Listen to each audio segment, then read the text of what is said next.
Yeah.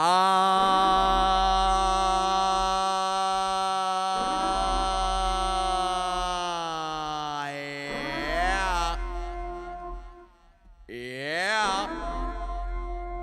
Yeah. Yeah.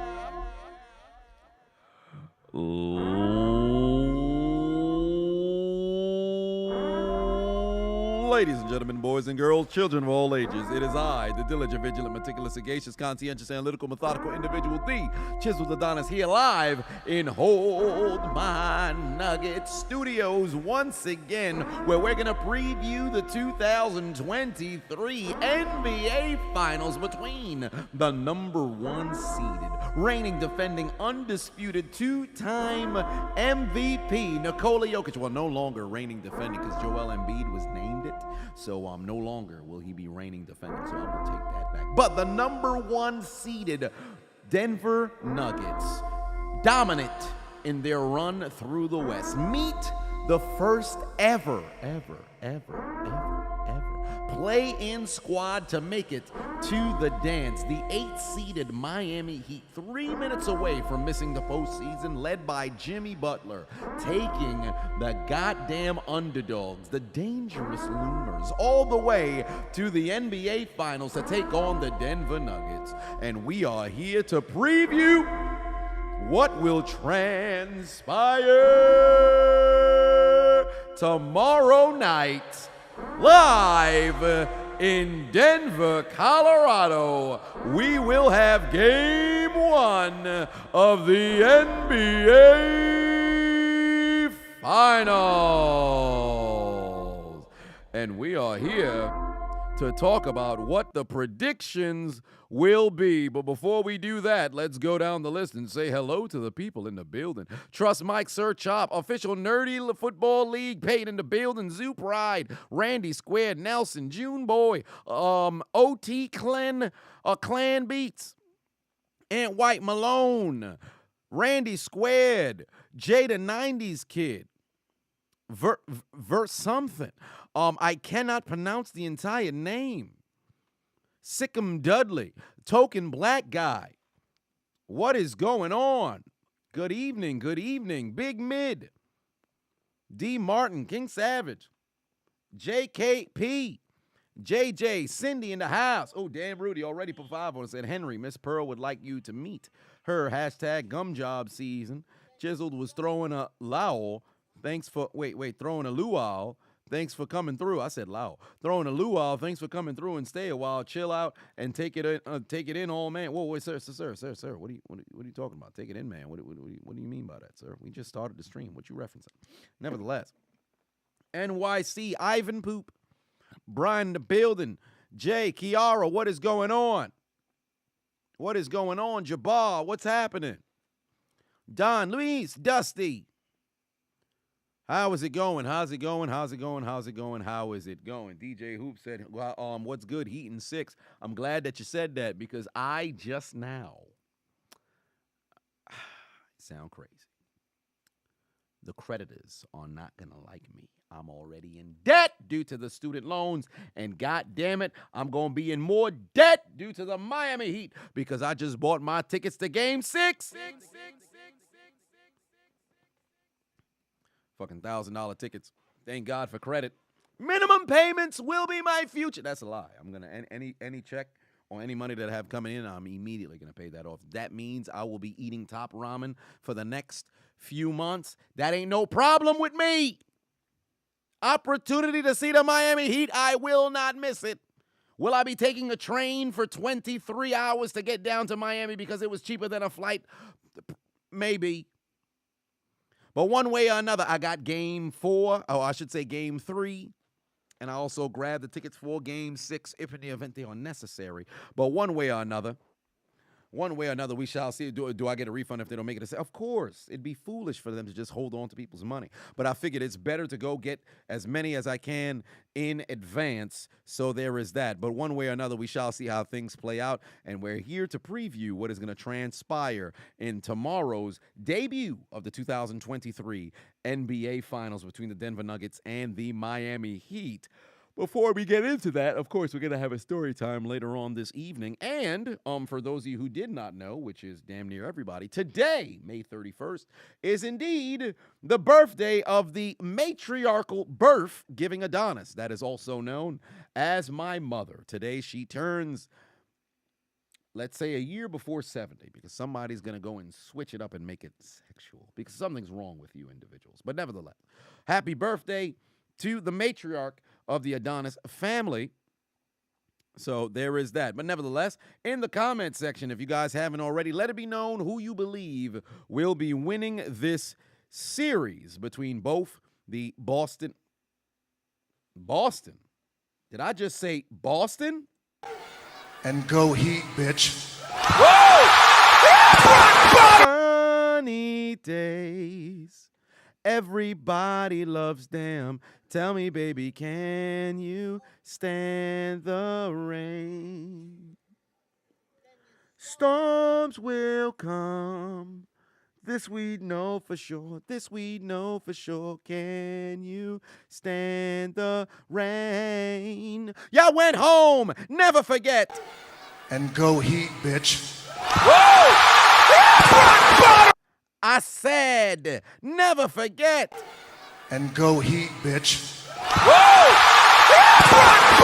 Yeah, pussy, but nevertheless, there will be no La fuck you threes either, because you went home in 4. La fuck you 3 means la fuck you 3 nights in Cancun.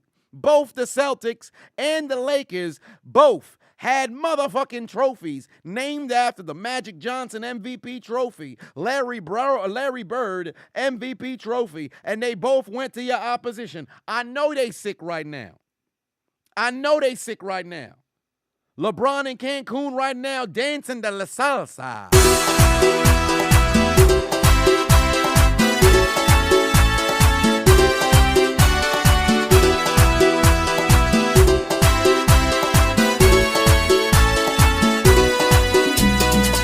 You don't get to grind your hips. You lost. So we would like to take this moment right now. And by the way, for those of you guys, because last time I didn't bring it on stream, but this is what we were drinking.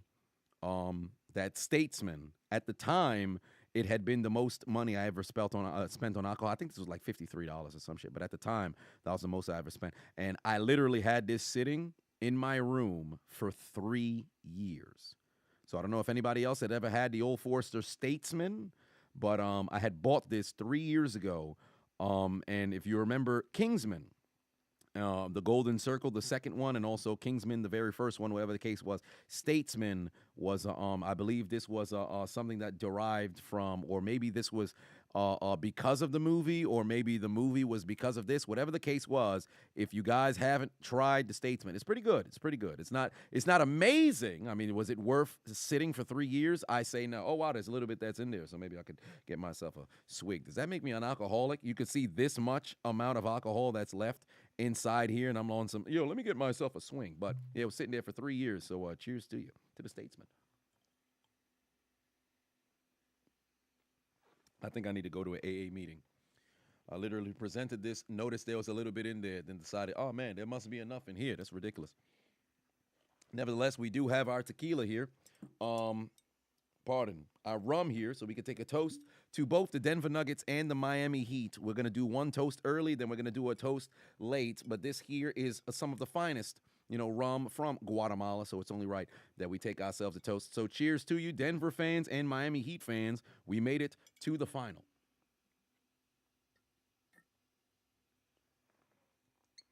Not going to do too much doggone drinking, but one way or another, here we are. All right, now, comment section. I'm seeing Heat in 6. I'm seeing Nuggets in 4, says Jeff. Good God. Nicholas Patuon said, ain't no way. Bowl, let the series go to 6. Oh, Lord in heaven. Did I hear about Shannon Sharp? I did now. Apparently he's leaving undisputed. I'm going to wait to see him address the news, if it's legitimate or if it's pure speculation, because it seems like an incredible turnaround, because if I'm not mistaken, they said he will be departing at the conclusion of the NBA Finals. That is very drastic of a shift. Now, I don't know if he's just going to go purely to his Le Shay or I should say Club Shay podcast that he has going on, which is doing magnificent up on YouTube and wherever else you get your podcast. But I'm very curious what move he's going to do moving forward, because don't get me wrong, they had their um I don't want to say a falling out, but they had their moment on television earlier on this year. But whatever the case may be for Shannon Sharp, and they made up for it, behind the scenes. But I think maybe that could be a driving force. But I don't know anything, so I'm not gonna go off speculation. I'll let him, speak about what transpired. But I'm very curious where he's gonna go next, because believe it or not, even though he has his biases here and there, a crazy takes or whatever the case may be, I think Shannon still makes very good television. Believe it or not, he's a very captivating individual. So with that being the case, even though he's very loud or whatever the case may be, some people would say he's obnoxious, but I think he makes very good television. So wherever that brother goes, people are going to follow. And moreover, a lot of people tune in. So there's that. What happened? Apparently, Shannon Sharp is departing from FS1, I believe, or I should say, the conclusion of the NBA Finals. So we shall see. And speaking of the NBA Finals, if you guys haven't already, for those of you guys who are in the building, I'm pretty sure every single one of you guys are subscribers. But if you just so happen to not be a subscriber on the off chance, make sure that you hit the subscribe button, because at the end of the NBA Finals, I'm giving away both an Xbox X and a PlayStation 5.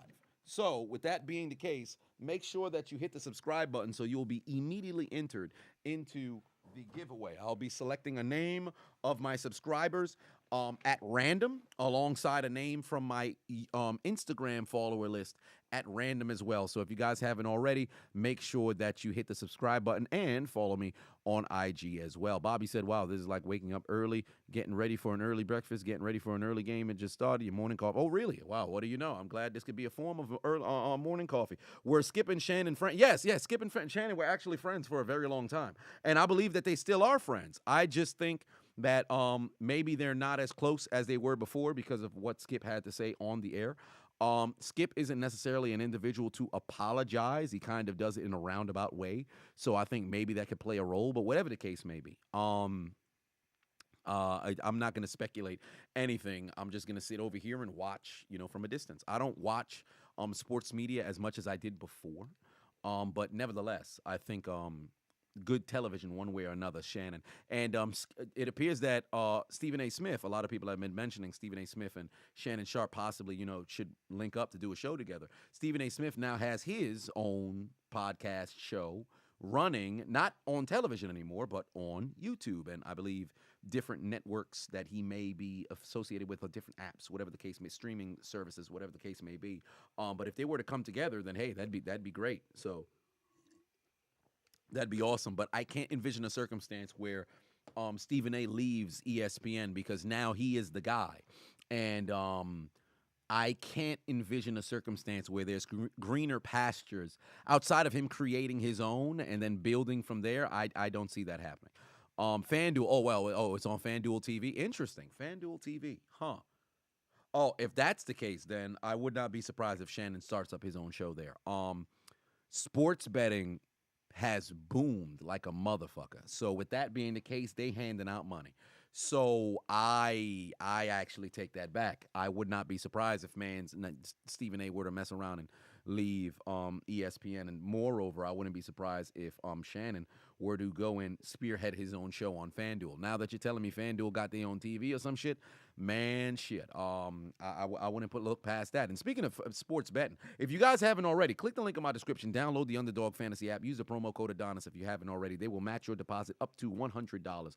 And I can officially say, after Game 7, I forgot to present, what happened on my pick'ems, because I was, I don't want to say so excited, because I was kind of indifferent. Of course, I had my rant to put people on the death note, but nevertheless, I won $225, and I'm officially over $4,100 in winnings on Underdog since the middle of November. Do I still have all that money? Absolutely not, but we're not talking about that right now. One way or another, congratulations to me. I got myself 2 W's. This one right here for 25 dirt. Duncan Robinson, the only person who let me down, or I should say, it worked out in my favor. He scored 10, leading to a Miami route, but nevertheless, he could have possibly scored 8 and won me an additional 100. But if you take a look right here, I'm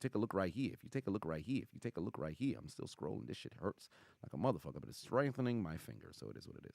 Take a look right there. That's 200 Dura that I won right here. Thank you, Malcolm Brogdon, for being a burger. Thank you, Jason Tatum, for doing absolutely nothing. Thank you, Caleb Martin, for continuing to dog. Thank you very much, Jimmy Butler, for being the dog that you are. And Kyle Lowry, would you believe he decided to go out there and score 7 points? And what did he do with that 7 points? He went down to the Dominican Republic and got himself a BBL again. But whatever the case may be, thank you very much to the individuals at Underdog Fantasy. I won $225. I look to reinvest that right back into the app. And in the NBA Finals, I would hope to win myself a total of $500 and double my earnings. Nevertheless, if you guys haven't already, click the link in my description, download the Underdog Fantasy app, use the promo code Adonis. The minimum deposit, I believe, is 10, but they will match your deposit up to $100. So you put in 100, they will give you 100. You put in 10, they'll give you 10. You put in 50, they'll give you 50. And I got 2 pick'ems already queued up to go for this upcoming game 1. So right now, I have Jamal Murray having under 26 points, Michael Porter having under 16 points, KCP having more than 10 points, Jimmy Butler scoring more than 27.5, and Max Strus getting going. And then last but not least, right over here, I have Aaron Gordon having more points and rebounds combined than Bam Adebayo, only because they're giving him 7 of a groove, or I should say an advantage that's there. I expect Duncan Robinson to give some pivotal points off the bench, Jeff Green to not be very productive, Kyle Lowry to get me at least 8 points. He's played decent in game 1s, and of course Michael Porter to not have that very good of a day. But we shall see how things mess around and play out. But let's get right into the predictions for this upcoming Game 1 of the NBA Finals, because it appears right now, if I'm not mistaken, the Miami Heat have the 3rd worst odds in the last 25 years, dating back to 1998. Now, here's the thing, right? Number 1, if I'm not mistaken, the worst odds ever, or I should say the biggest advantage. The 2018 Golden State Warriors, I believe it was like 1,000-something odds over the 2018 Cleveland Cavaliers, where LeBron should have won the NBA MVP, but we're not talking about that right now. The second, I believe, was the 2007 San Antonio Spurs over the 2007 Cavs, let alone LeBron once more. Then the 2023 Denver Nuggets over this year, Jimmy Butler, Miami Heat, and then last but not least, the 2020 Los Angeles Lakers over the Jimmy Butler Miami Heat. So would you believe both Jimmy Butler squads that just so happen to go to the finals are 2 in the top 4 of the worst odds en route to attempting to win themselves a championship. But history is on the side of the squad that just so happens to be favorites, because 3 of that 4 have won a championship, and the Nuggets look to make it 4 out of 4. So there is that. You're surprised that 16 Warriors weren't in the 16 Warriors weren't heavy favorites like that over the Cavs. Don't get me wrong, the Warriors were definitely, stacked that year, greatest regular season of all time, but you got to take into account they had to go to 7 and overcome a 3-1 deficit in the Western Conference Finals. So going into the NBA Finals, taking on that 2016 healthy Cavs team, they weren't no heavy finals going in for that one, not at all. But oh, wow, the PS2 is done now? Shit, rest in peace to the PS2. I'm looking at my PS2 as we speak. Mark Jackson put 2 on it, said Nashville bound. Know what that means.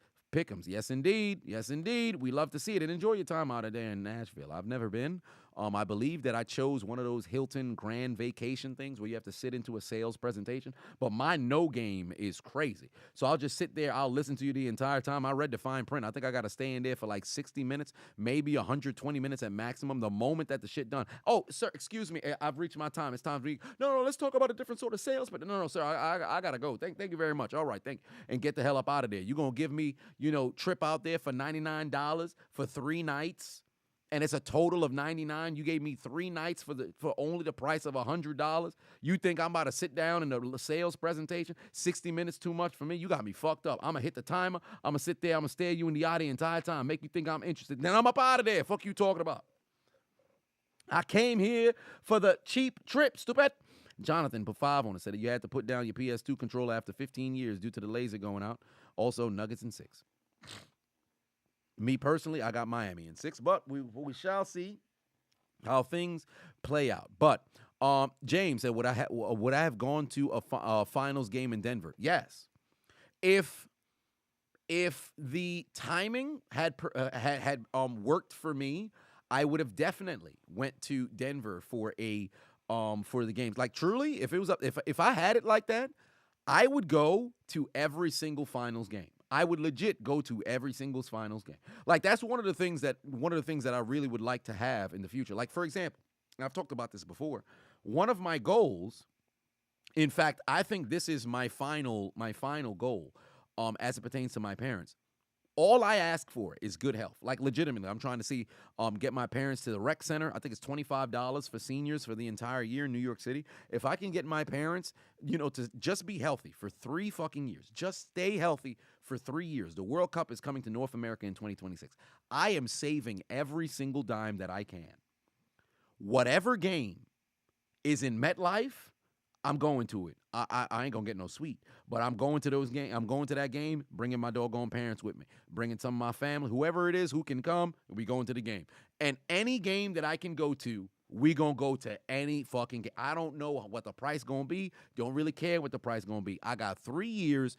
I gotta keep saving, and moreover, I just gotta make sure my parents are in good health to where they can pop out to the game. If I can get them there, my job's complete. I've done what I had to do. Everything else is extra. That is the one thing that I am shooting for. But above all else, with sporting events and different sort of activities, I would love to be an individual who can just pull up to wherever the fuck it is that I want to go. Now, granted, it's not sustainable given, whether it's schedules or money or whatever the case may be. But that's one of the reasons why I look at it like it's not a now thing, but it's a future thing. So 6, 7, 8 years, 5 to 10 years from now, between that time, period, get myself enough cash flow through some assets to where then I can live that particular kind of lifestyle. Because I recognize in life, you got to play the long game. People try to play the short game too doggone often. That's where they screw themselves. So there is that. Nevertheless, there is that. Dre said you're going to Game 3 in Miami, as am I.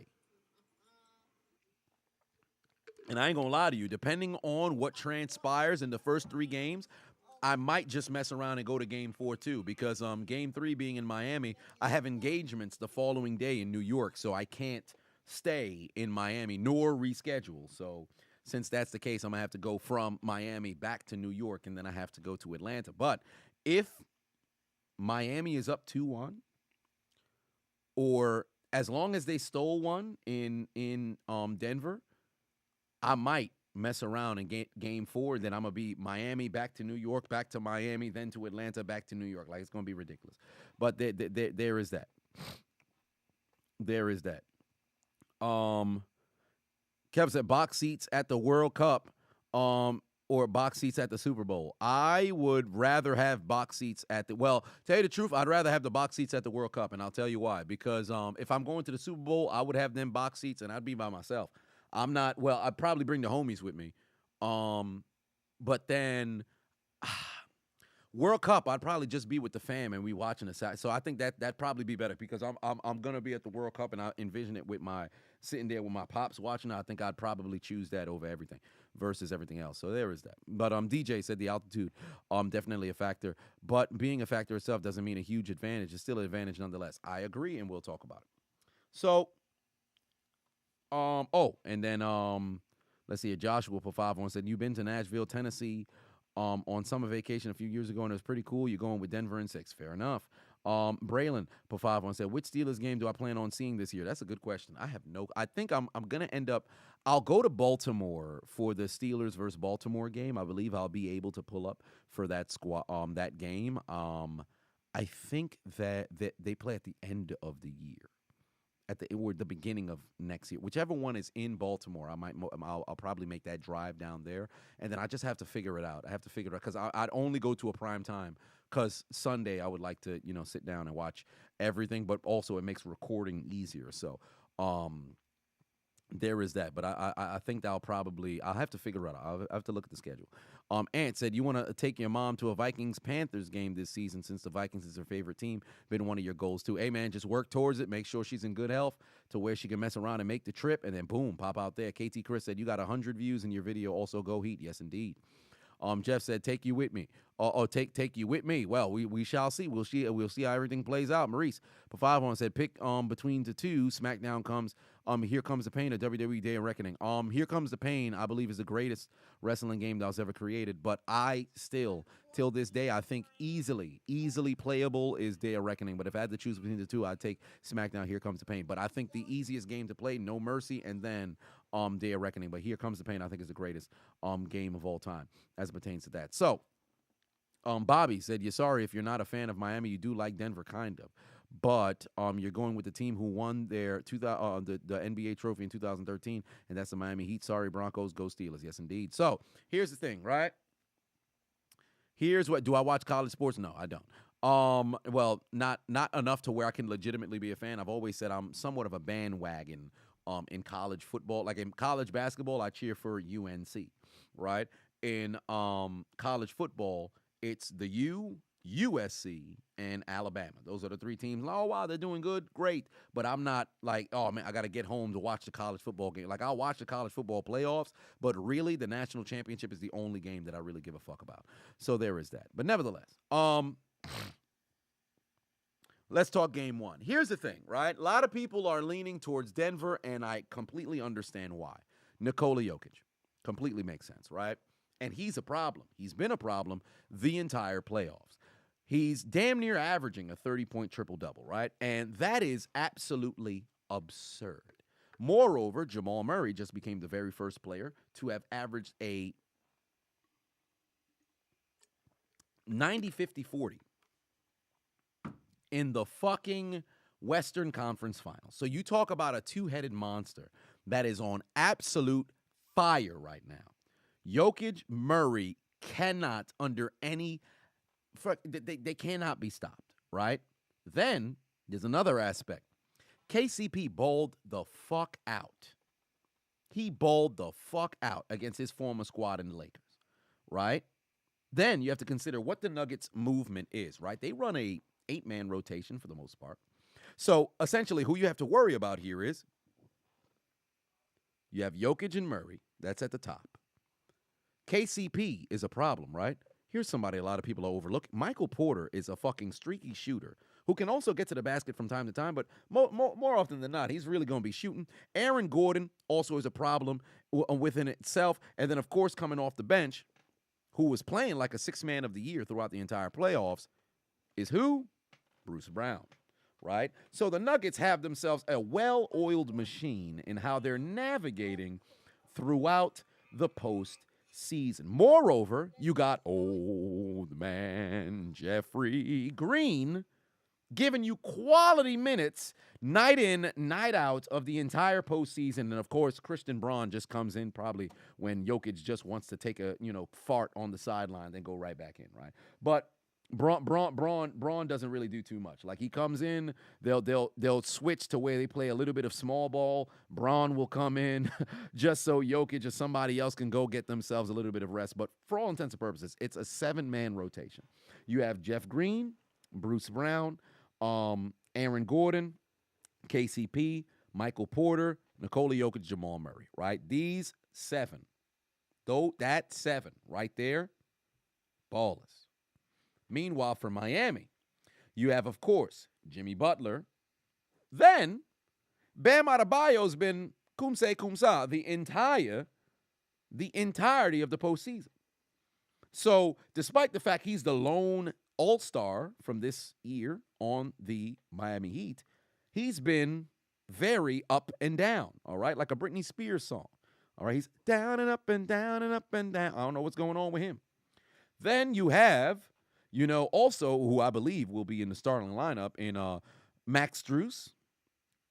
You have Gabe Vincent. And then last but not least, probably Caleb Martin, right? Rather than starting Kevin Love. Here's what's going to be interesting. For coming off the bench, of course, you have your Kyle Lowrys, you have your Duncan Robinsons, you have your Kevin Love, or perhaps, a bevy of different sort of players who just so happen to be there as well, right? Here's what's going to be interesting.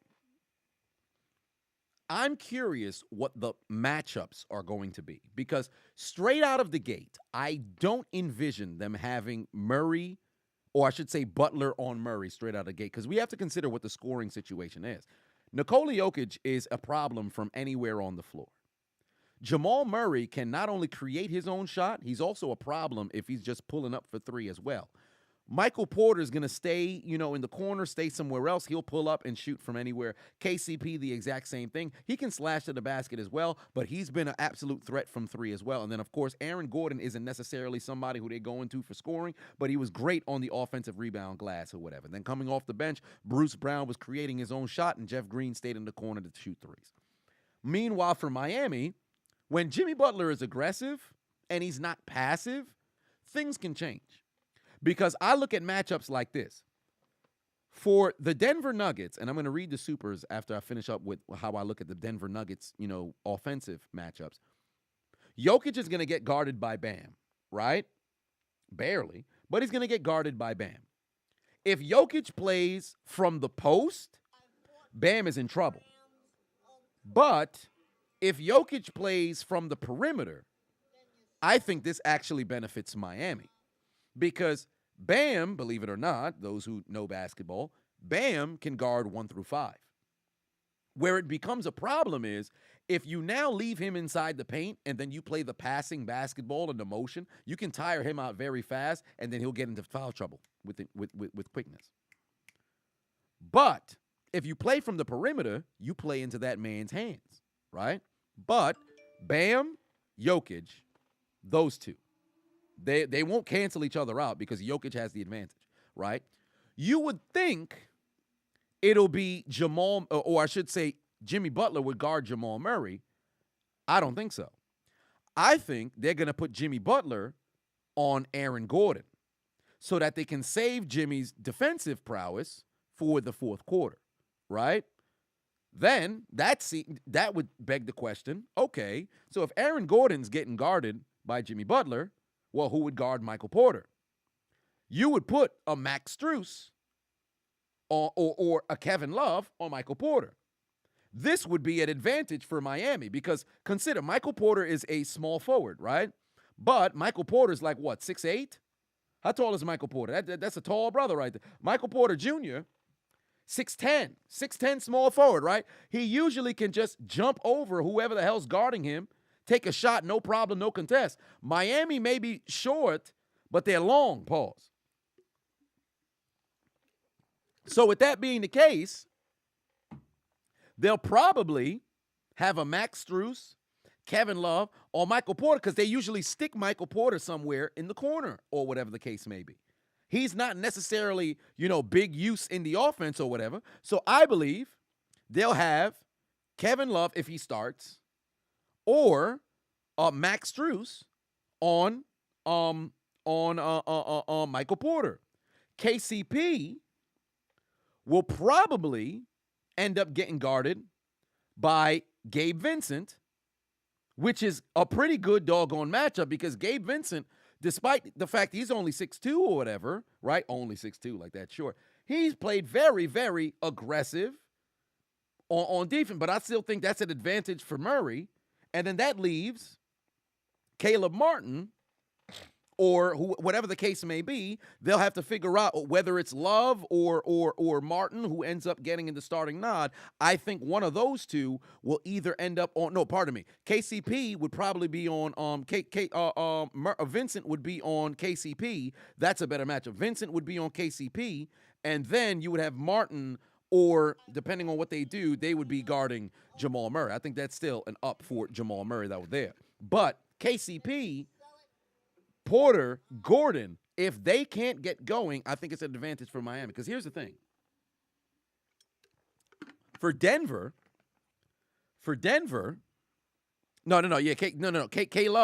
K Love is probably not. When's game 1 tomorrow? K Love probably depends on if they're going to start him or not. I think starting Caleb Martin probably works better for Miami, but I don't know what they're going to do with K Love because when K Love got hurt, then the Pistons are hiring Monty Williams 6 years for $72 million. Good God.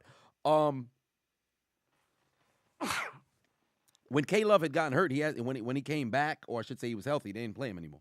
But so I think the lineup will most likely be Vincent, Butler, Strus, Martin, Adebayo, and they'll be guarding Adebayo on Jokic, Butler on Gordon, Strus on Porter, Martin on Murray, and then Vincent on KCP. I think that's solid, right? I think that's solid because offensively, despite the fact that the Nuggets are much more high-powered, I think defensively, depending on how they go about things, if they don't have Jokic go and score, and they got to get other people involved, depending on how Jokic decides to play. If he plays from the post out, advantage Denver. If he plays from the perimeter in, advantage Miami. Now, when you flip it, before we get into the flip, let's talk about these donations. Braylon Pateno said, what's my opinion on American Badass Taker in early 2000s? You feel like he was criminally underrated. I actually think he was criminally underrated and underappreciated, as you stated, because people did not like him. Undertaker was kicking ass and taking names, his favorite gimmick. Well, I liked Big Evil. When you've done it now, you've gone and made a big mistake. 2002, Undertaker, I really like that one. 2000s Undertaker, I feel as if there wasn't really much direction. 2000, outside of all of that, I liked it. Oh, wait a minute, I disconnected, now I reconnected. But I liked it. I liked it. I do believe he was indeed underrated. 2, damn Rudy Patu said, when are we gonna get that video on that girl? Oh yeah, we after the finals. After the finals. Donnie Pafavo said, what's been my experience with sports betting since it's been allowed? Thinking of just playing with small money. I've won over $4,000, $4,100 and change to be exact. In fact, I won $225. Game 7 of the Eastern Conference Finals, as you can see here. So I got myself that's 200 right there, and then I got that 25 right here. So my experience has been good. Sports betting's been good to me, but start with small money. Do BOB, hashtag BOB, bet on bums. That's what I like to go with. And see, there's nothing that's ever a sure thing, but only wager what you're willing to lose. So there is that. But that's where I think the lineup, or I should say, and Brandon said the final 2 said the finals pick'ems. Yeah, that's my no, I ran them earlier, but I'll get to them briefly after I finish what I believe the lineups will be for Miami. Now, off the bench, this is where things get interesting, right? When Denver substitutes and Bruce Brown comes into the game, Bruce Brown is going to be a wild card here because Bruce Brown was killing the Lakers. Bruce Brown was killing the Suns. Bruce Brown is a problem matchup depending on who you have guarding him. Because if he now gets going and Jokic is still on the floor, you're gonna have problems. Because Bruce Brown will attack the basket like a motherfucker. Then that'll send out Jokic. The moment that Jokic comes to the top of the key and you're trying to reset your defense, somebody going to be open, and we know Jokic can pass that doggone ball. So with that being the case, Bruce Brown, depending on who they have guarding him, when they do the substitution, that's going to play a very large role as well.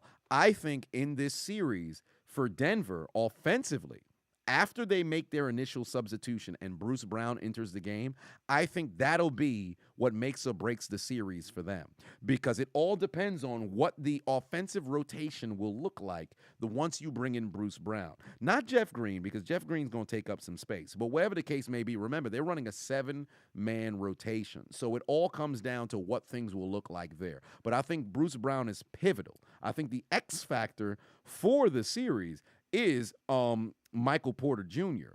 But overall, I think Bruce Brown, depending on what the situation is with him, is going to be very interesting to see. Because I already stated, and I'll talk about Miami now, Murray and Jokic are better than Butler and Bam, Butler and Martin, Butler and whoever you want to list with the Miami Heat, whoever else you want to put there, right? But collectively, Miami's others are better than Denver's others.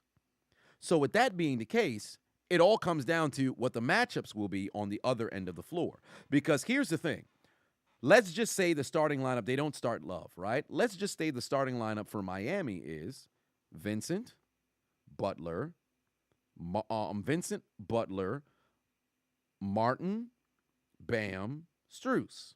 Let's just say that is the 5 that Miami decides to go and start. I think what they should do is probably, obviously, Bam, Jokic, that would be on each other there. You would put Murray on Vincent, so you don't have Murray having to worry about Butler, because Butler's going to try to get to the free throw line. I wouldn't put KCP on Butler, because that's going to be a problem. I'd put Aaron Gordon on Butler. Here's where things get interesting. Strus would probably get guarded from Michael Porter. But then, what happens when it's Caleb Martin and KCP? KCP is not a terrible defender. But that's going to be an interesting matchup, because Butler shot the most free throws in the entirety of the playoffs. He's made the most of everybody in the playoffs. Here's where the issue is, right? And, I'll get to that. I'm happy that you brought that up, G. But here's where things get very interesting. Whoever KCP has to guard, whoever Michael Porter has to guard, if they rather than, because Miami's had magnificent three-point shooting, just as Denver has had, if they attack the basket and they now get Denver in foul trouble, if anybody picks up 2-3 fouls individually in the first half, and now you've got to start making quick substitutions, I think the advantage goes towards Miami. Nobody's going to stop Jokic, but here's the thing. If Nikola Jokic goes out there and scores 100, that's great for Nikola Jokic. But where is Denver the most dangerous? It's not when it's Jokic and Murray who's just dogging. It's when Jokic, Murray dogging, and they got their teammates getting involved as well. The key for Miami to win is make sure the others don't do nothing. Make Jokic and Murray beat you. Can they beat you? Yes. But can they beat you 4 straight times where it's only Jokic and Murray? No. Because you need the others. Keep in mind, if KCP doesn't explode in like the third quarter in game 3, or was it game 4? I think it was game 3. Lakers probably win that game, right? If Porter doesn't give you a number of shots, I think it was in game 2 or whatever the case was, they probably don't win that game. It's Bruce Brown. No, it was Bruce Brown in game 2. I think it was Porter in game 3. So it all comes down to what the others for the Nuggets are going to do, because Joker's going to get his regardless. He's going to get his regardless. If you're Miami, it'd be better for you if Joker scores 50 but has 4 assists versus him scoring 20 but have 14 assists. The moment that the others get involved, you're done. But for Miami, if you can, neutralize Porter, Brown, KCP, and Gordon, you cooking with Crisco, because they're running a 7-man rotation. Meanwhile, for Denver, the same thing applies. Butler's going to do what he has to do, right? Here's where you're fearful. And Miami was able to win Game 7 without having to go to the free throw line. Here's where you're fearful. I promise you, Coach Spo knows that they run a 7-man rotation, really, because Braun only comes in for like 4, 5, 6 minutes just to give somebody a breather. With that being the case, you think Miami not going to attack to try to get them in in free throw trouble? Now, granted, here's the difference that benefits Miami. They've got bodies to be physical with Joker. Think about it. You can send in Kevin Love, who's undersized. You just bring him in there just to touch him up. You don't need minutes from Kevin Love like that. Keep in mind, he's only playing like, 15? Averaging 15? You could have him come in, just touch up Jokic, get physical with him. So you could save Bam, right? Send in Cody Zeller, who's probably going to play heavy minutes because that's a big body, right? You got Zeller. You can now bring in Zeller, be a little bit physical, right? He's not going to stop him. We're not talking about stopping Nikola Jokic. Nobody is going to stop Nikola Jokic. We're talking about bodies here, just bodies, because you got depth. You have the depth there to where you can be physical and then try to force mans to make a mistake, right? So Miami has a deeper bench.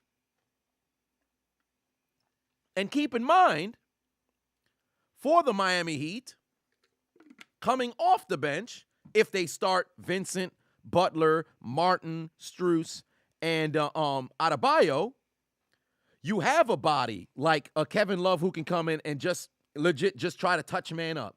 Then you have a Zeller who can come in and just try to touch the man up. You have Highsmith, who's undersized, but you can if Joker is playing from the perimeter, you can bring in a Highsmith just to go touch him up. If Joker goes out there and he has to shoot like 12, 13 free throws, you wear him down. And this is where the altitude comes into play. It's an advantage for Denver without question. But if you tire Denver out, they may be accustomed to it, but now you're working harder than you have to. Because Miami has the depth at the big position, not saying they can guard. Remember what I'm saying. They not guarding, son. You're not going to stop Joker. This is not me saying Miami got bodies to stop Joker. You're not going to stop him. But you bang the man up, pause. You touch the man up, pause. You get the man somewhat tired, pause. And now he probably going to change the way that he's going to have to play, or you change the way that Denver's going to run their offense. Because remember what I said. For Miami, it's not stop Joker, it's stop the others. It's stop the others. It's not going to be hack a Joker out there because Joker can shoot free throws. Right? And you're not getting no minutes. Come on now. You're not getting no minutes. If I see Yurt 7 get onto the doggone floor, I think we got a problem. Right? But keep in mind, and this is the point that's going to run for Miami. Butler's going to get his. Butler's going to get his regardless. I don't envision a circumstance where Jimmy Butler does not have a good series. Bam Adebayo is the wild card because you don't know which Bam you're going to get. If he's going to try to play, I'm going to be the assisting guy, you're going to have a bad time. Because here's where the Nuggets have the ultimate advantage. Nobody, and I mean nobody, in the playoffs has had a better rebounding performance collectively than Nikola Jokic, individually than Nikola Jokic. He is the, without question, rebounding champion of the 2023 postseason. What does that mean for Bam? For Bam, there is no, I'm going to try to go play the passing lane, nothing. Your sole objective is box out Nikola Jokic. Period. Miami's number one bullet point is stop Jokic from getting rebounds in the double digits. This man was averaging like what, fucking 14, 13, 15? It's ridiculous. He had how many games over 20 rebounds this postseason? Like 4, 5? The sole objective is box that man out. You eliminate the rebounding from Jokic, you can change the series. And this is where the bodies and the additional bodies that Miami has, where it benefits them. Because guess what? If you're the Los Angeles Lakers and AD gets into foul trouble, how do you replace AD? How do you replace that offensive acumen? Now, granted, he didn't really show up. You're going to have a problem, right? Now, I've already talked about Jokic's assist. You can't. For Miami, you bring in Zeller. He trying to box out Jokic. He gets a couple of fouls. Guess what? He was just a rotational guy. Bring in Kevin Love. All these guys are undersized, but remember what I said. Touch them up. You got to get physical, right? Nevertheless, Butler's going to get his on Miami's side. Here's where things get interesting. The three-point shooting for Miami is much stronger than the three-point shooting for Denver. Murray, sniper. Porter, sniper. KCP, sniper, right? But consider Miami. Gabe Vincent, sniper. Strus, sniper. Robinson, sniper. Clutch, I don't know about all that. But Martin, sniper. And Tyler Hero's not going to be back until maybe game 3. But depending on what the situation is, what things look like for Miami, this could be another sniper who's showing up as well. So with that being the case, I think the three-point shooting is going to go towards Miami. I think the rebounding is going to go more towards Denver. But now it's a question of what do the possessions look like for both teams? Because the matchup is most likely going to end up being Jokic on Bam. That'll eliminate Bam, depending on how Bam wants to play. Because if Bam plays the pump fake game and tries to get Joker in foul trouble, it's going to be trouble for Denver. Unless Murray has virtuoso performances while Joker is on the bench, right? Then, most likely on Butler, it's going to be Gordon. Strus will most likely be guarded by Porter. Vincent's going to be guarded by Murray. And then Martin is going to be guarded by KCP. It all depends on how offensively Miami's idea is. Because if they go out there and they try to attack, wait a minute. Joe said he'll clap Solo's cheeks. Sir, what are you talking about? But if Miami's goal is to get to the free throw line, Denver's in trouble. Because they don't got the bodies. They don't have the bodies who've been playing the minutes to be productive in this upcoming series, because they've been running with that 7-man rotation that's been working. What you're going to now send in Reggie Jackson, whatever the case may be. It's going to be interesting to see one way or another. But nevertheless, I think that's where things can work for Miami. Granted, no, the game is tomorrow. The game is not today. The game is tomorrow. That's why it says preview and prediction. So with that being the case, I still think Joker and Murray substantially better than Bam and Butler or Butler and Murray. There is no question about that. If we're looking at just paper, Denver should win this series. However, it is the role players, the others, that'll make or break this series for both teams. Because Denver needs KCP, Porter, Bruce Brown, and Aaron Gordon to get going. Jeff Green as well. I'm an old man, but Jeff Green as well. Just like Miami needs not only Jimmy can't afford to have a bad game, but they need Caleb Martin, Gabe Vincent, Max Strus, Duncan Robinson, Bam Adebayo to go and show up. So for the Nuggets, their number one thing, rebounding. If they don't dominate the glass like they've been doing the all postseason, they're gonna have a bad time, because that's been big in the differential of how they played against LA, how they played against Phoenix. Them dominating the glass has resulted in so much transitional points, second chance points, fast break point, whatever the case may be. Dominate on the glass, and moreover, protect the three-point line. Because if Miami starts going ballistic from 3, you're going to have a bad time. And last but not least, foul trouble. If you're Denver, you cannot afford to get into foul trouble, because you don't got the bodies to replace the role for the players that's on the court. You're going to need Michael Porter to be on the court. You're going to need quality baskets from him, because you need that scoring, acumen. Same thing from KCP, and he's a savvy defender as well, plays the passing lanes very well. But for Joker and Murray, you can't afford to be in foul trouble.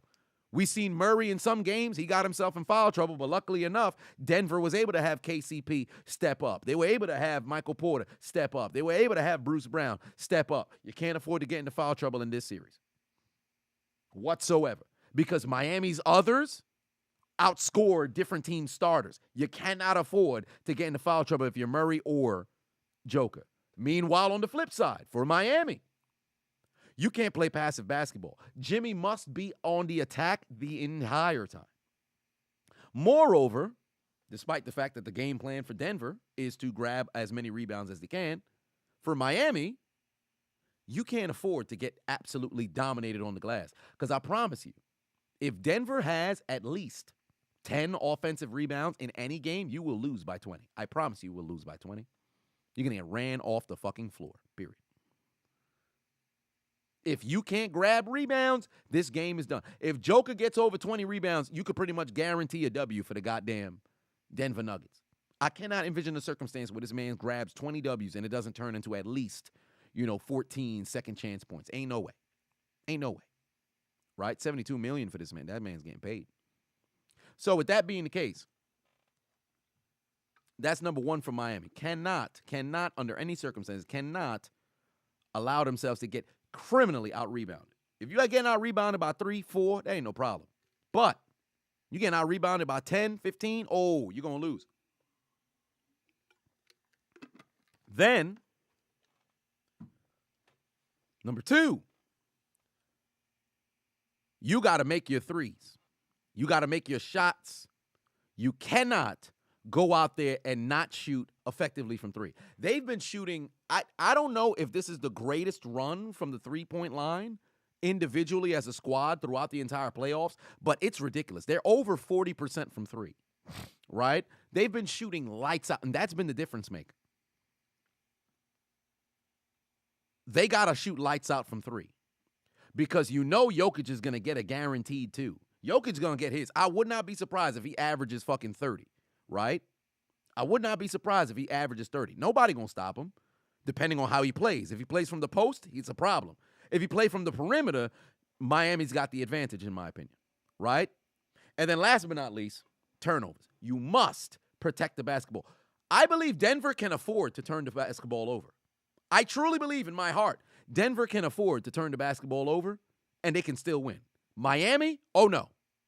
Miami can play from behind, but when they play very sloppy basketball, oh, they out of there. They out of there. So rebounding, three-point shooting, turnovers, basketball protection, ball security. Those are 3 for them. James just said you signed up for Underdog. Hopefully you use promo code Adonis. So there is that. Black Freakazoid said open threes. The Lakers clanked so many open threes against Denver. It was partly the reason it sunk them. Open threes is a fucking must for Miami. And here's the thing. Miami has been able to make those open threes, right? Oh, and last but not least for Miami, take away the others, at least the passing lanes for Nikola Jokic. If they can build somewhat of a wall, similar to what they did to Giannis, right? Because guess what? Giannis is so much of a better athlete than Nikola Jokic. I'm not saying so much of a better basketball player. He's so much better of an athlete than Nikola Jokic. But Miami developed the method on how to beat Giannis, where you build up that wall to where he can't just keep charging to the paint. Now that still, he's a superior athlete, so of course there's going to be moments in which he can make it there. But they've made it very difficult. Jokic has shown that he can run the floor and get to the cup, and those transitional points or him going coast to coast, those played large as being, momentum swingers in the series against the Suns, in the series against the Lakers. So with that being said, if Miami can prevent Jokic from going coast to coast, or whatever the case may be, slow down the game, I think it benefits Miami. If the Nuggets are able to play fast and they play to Denver's pace, Miami could be in trouble. Now, granted, they got conditioning. They can move in transition, but Miami's saving grace is they can make you play half-court basketball through and through, make you utilize the entire shot clock and play to that particular point. So that's what benefits Miami. But it all comes down to how they decide to go and defend, Nikola Jokic. This series is going to be so much closer than people think, because they look at it like, Jokic and Murray been off a beam, and that's completely true. Those two can combine for 90 fucking points. If the others only get 8, I think it's advantage Miami. It's all about the others. Butler can't do it by himself. Joker's going to get his. Murray's going to get his. Butler's going to get his. Of course, Butler going to need somebody else, but look at what Miami's been able to do the entire postseason. Sometimes it's Martin. This past series, it was Martin. Damn near 15, 15, 15, 18, 18, whatever the case may be. Sometimes, well, not so much last series. It could be Lowry in double figures. Miami's undefeated when Lowry goes in double figures this postseason. I think he went in double figures like 6 times. They're undefeated in those games. It could be Max Strus, who gives you about 15. It could be Duncan Robinson, who could give you 15. Miami, it's plug and play. It can be anybody. For Denver, we know it's going to be Murray and Jokic, but if they can take away the others, they can make this a series. But if Miami doesn't, it's going to be a blowout. I promise you, OB. So game 1 is going to be very pivotal because here's the thing. Denver's undefeated at home. They have never lost on their floor this postseason. And they're undefeated in game 1s. Miami, this season, I should say this postseason, they too are undefeated in game 1s. Their game 1s, going on the road, Jimmy Butler's had very great game 1s all postseason long, but here's what's very interesting for me. Do you know of Nikola Jokic's games this postseason? In fact, his entire postseason career? His worst games were game 1s. Ain't that interesting? He can still have a triple-double or whatever, but of his best performances this postseason, they weren't game 1s. He's had spectacular game 1s, but when you look collectively through game 1, 2, 3, 4, 5, the worst of the games, and they have all been good, but the worst of the games have been game 1. And I'm not one of those people on, well, you got to wonder if Denver's going to be a little rusty because they sat for 9 days. I don't believe that shit. You here to play basketball. It's the NBA Finals. Ain't no way you fixing to come out here rusty. Nevertheless, it's going to be very interesting to see how they decide to come out. Are they going to be aggressive? Are they going to be passive? Are they going to be in your face? We're going to have to see. One way or another. Hobbs done said Heat and 4 bet the house. Sir. It's a bold claim. I love the tenacity. But nevertheless, it's going to be very interesting. For me personally, the way I see it, Denver Nuggets, first ever NBA Finals. You see I'm wearing the Miami Heat shirt. Miami's only goal is to steal home court advantage. You got to get one. And I think Miami's going to take game 1. And I'll tell you why. I think Jokic is going to have himself a 30-point performance. I think he's going to have a double-double. Triple-double? Whoo. Maybe. Murray's going to have himself a day as well. I think Miami's others will outshoot Denver. Now, I do have Denver winning game 2. Dre said, I finally changed the Heat shirt. You're proud of me. Fam, I'll be changing my Heat shirts all the time. I just so you happen to catch me on days with a rotation, just so happen to be in my favor in that gray shirt. But I believe Miami will take one of the games in Denver, and that game will be game 1 because Miami's going to come out swinging balls to the wall, and I'm going to be very curious to see how things play out because here's the thing, like I stated before, it's the others. It's the others that's going to make the game. It's not just the stars.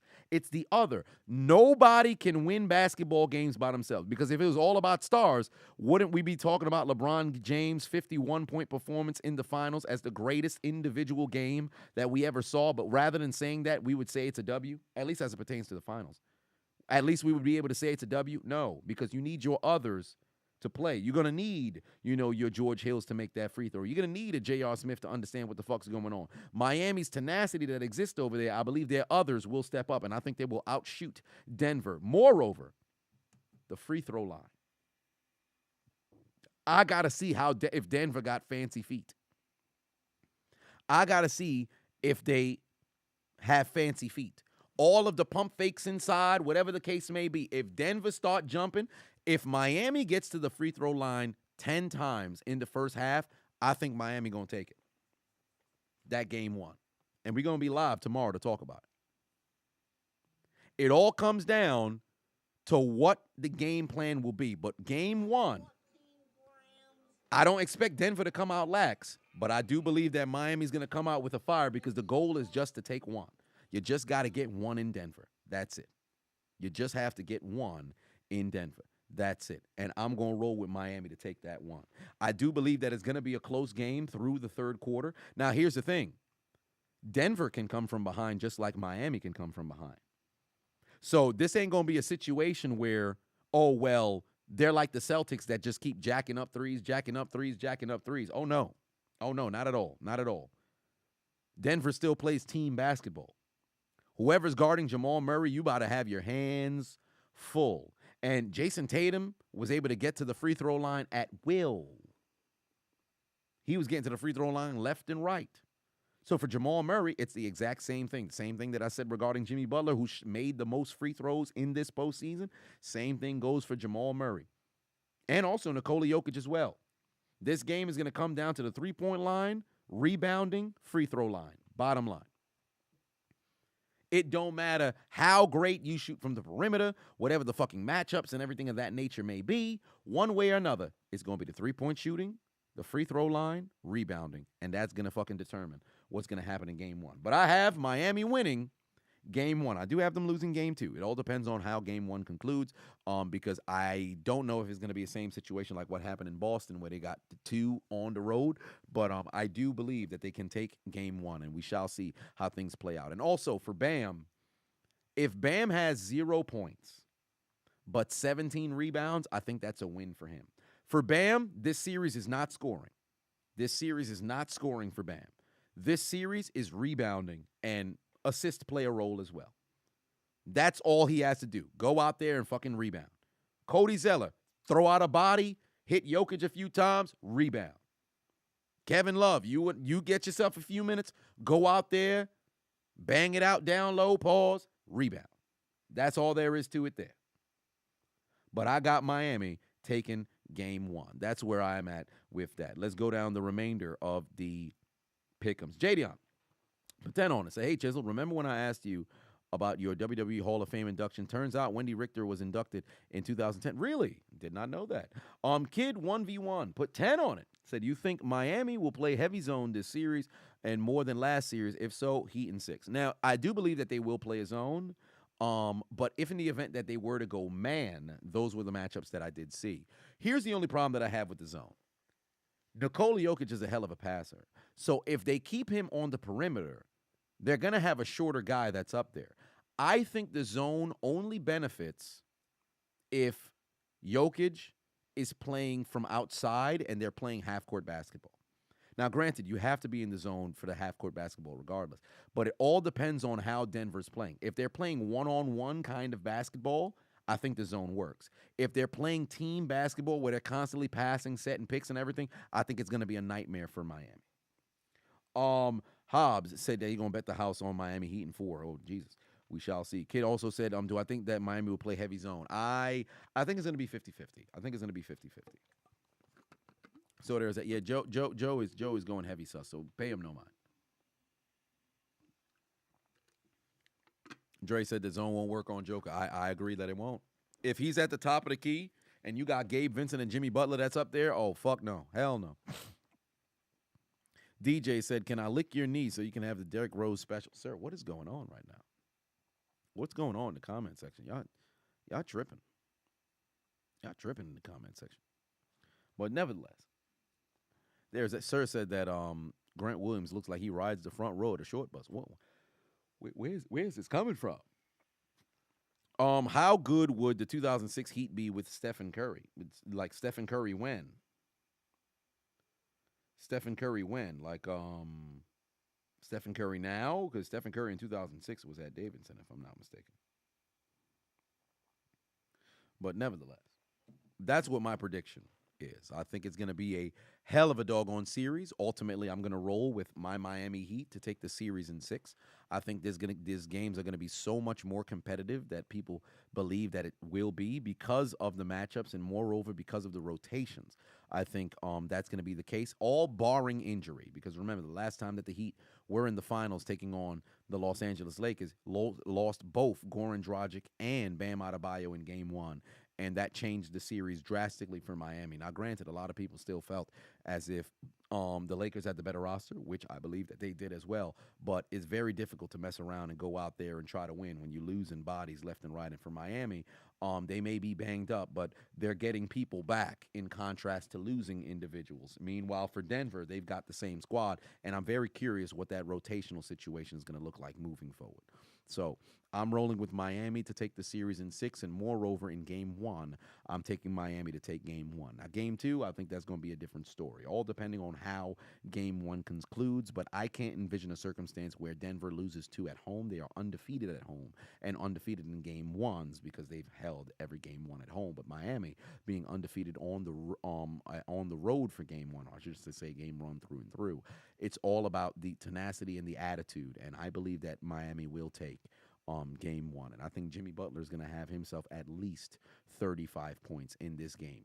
And God help you if Jamal Murray gets into foul trouble or Nikola Jokic gets into foul trouble. God help you, because now you're going to have a problem. Because I promise you, Miami will attack just to get motherfuckers into foul trouble. And then the refs is going to sit over here like, yo, we can't start calling shit. And soon enough, shots are going to start falling from outside. So we're going to have to see how things mess around and play out. But nevertheless, there is that. Black Freakazoid said, put Lowry on Jokic. He'll flop his way to 4 fouls on him. No, he won't. I promise you. You put Kyle Lowry on Nikola Jokic, they better not try that shit that they were doing last series, where they had Kyle Lowry rotate, and then he's on Williams, or Kyle Lowry is down there guarding. Who else was it that was down there? Jaylen Brown. I think I had no problem with that rotation. But if he was down low on Tatum, or he was down low on like a big, that joint made no sense to me. I recognize why they did it, but it don't make sense. I don't think Miami's going to be that stupid this time around. But I'm expecting a very, very, very, very, very exciting series, and moreover, a very exciting game 1. So make sure that you are here tomorrow for game 1 of the NBA Finals between the Miami Heat and the Denver Nuggets. I have Miami winning game 1. I'm going to go ahead and say 111-106. That's what my prediction is going to be. So I'm going to say 111-106 Miami. 111-106 game 1 goes to Miami. That's what my game 1 prediction is going to be. Game 2, I think Denver's going to take it. But game 1, I got Miami winning 111-106. Mike said Miami should just not bother stopping Jokic. Focus on every other player. He's going to average 20 plus. But if you stop Jamal Murray, KCP, Aaron, and then you have a chance. Yep, that's exactly what I was talking about earlier.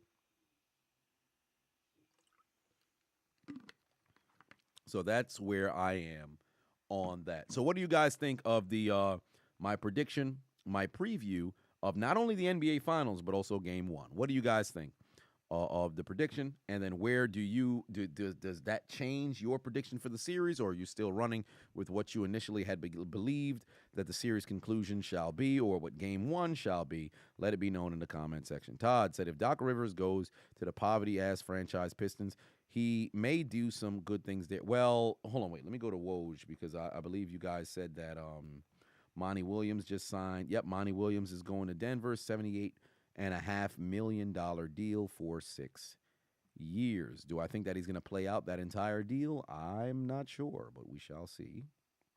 Nope, there was no other Woj bombs that done came out.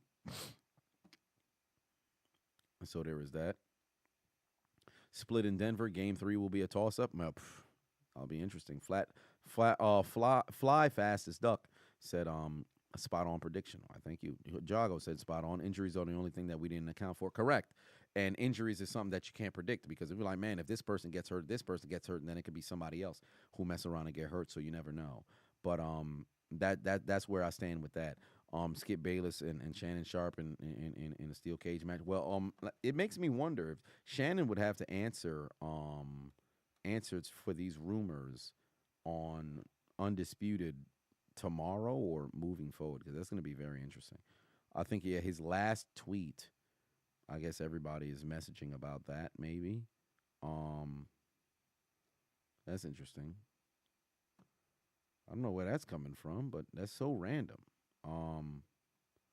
So random out of nowhere. Yeah, he's trending right now. Almost 15,000 tweets in the I wonder what happened. Must have been something. Who knows? Nevertheless, we shall move forward. Heat and 5. Heat take 1, 2 in Denver. Denver takes 3. Heat take 4 and 5. Oof. Now that would be interesting. Yeah, he's gonna leave next month. No, he'd probably leave at the end of this month. So it could be in the middle of the month because the NBA Finals, the last game would be on the 18th. So we shall see because it's the 18th would be Game 7, 15 would be Game 6, 5 would be 12 if I'm not mistaken. 4 is on the 9th. 3 is on the 7th, and 2 is on the 4th, and then 1 is tomorrow on the 1st. So we'll see how that all plays out. Bud said Heat has too many shooters. And I think that's one of the things that people are overlooking because Nikola Jokic is not going to be like he is so damn good, and Jamal Murray been dogging as well. But they keep forgetting it's not basketball. This ain't NBA Jam. It's not 2-on-2 out there. It's 12 on 12, 15 on 15, 5 on 5 when you got those players on the floor. And again, like I stated before, Miami's deeper, than Denver is. And collectively, their others are better than Denver's others because all fucking playoff long. The guaranteed constant. Just like the guaranteed constant is Jamal Murray and Nikola Jokic showing up and dogging. Every single series, damn near every game. Miami's others has accounted for a shit ton of fucking points. That's what people keep overlooking. And for whatever reason, I don't know why the sports media doesn't talk about it. I don't recognize why they make it seem as if they don't know what the hell's going on. It's very confusing. Black said, when is Vice Dark Side of the Ring new season premiering? Yesterday. Tammy Sitch and Chris Candido debuted yesterday. So if you missed it last night, I think they should have an episode that's running on Vice. I think the rerun might be on right now or maybe in like an hour or something. Mike said the real question is what would be if Miami wins the NBA Finals, this is the greatest underdog team to win a championship? Yes. If not, they are a top 5 team.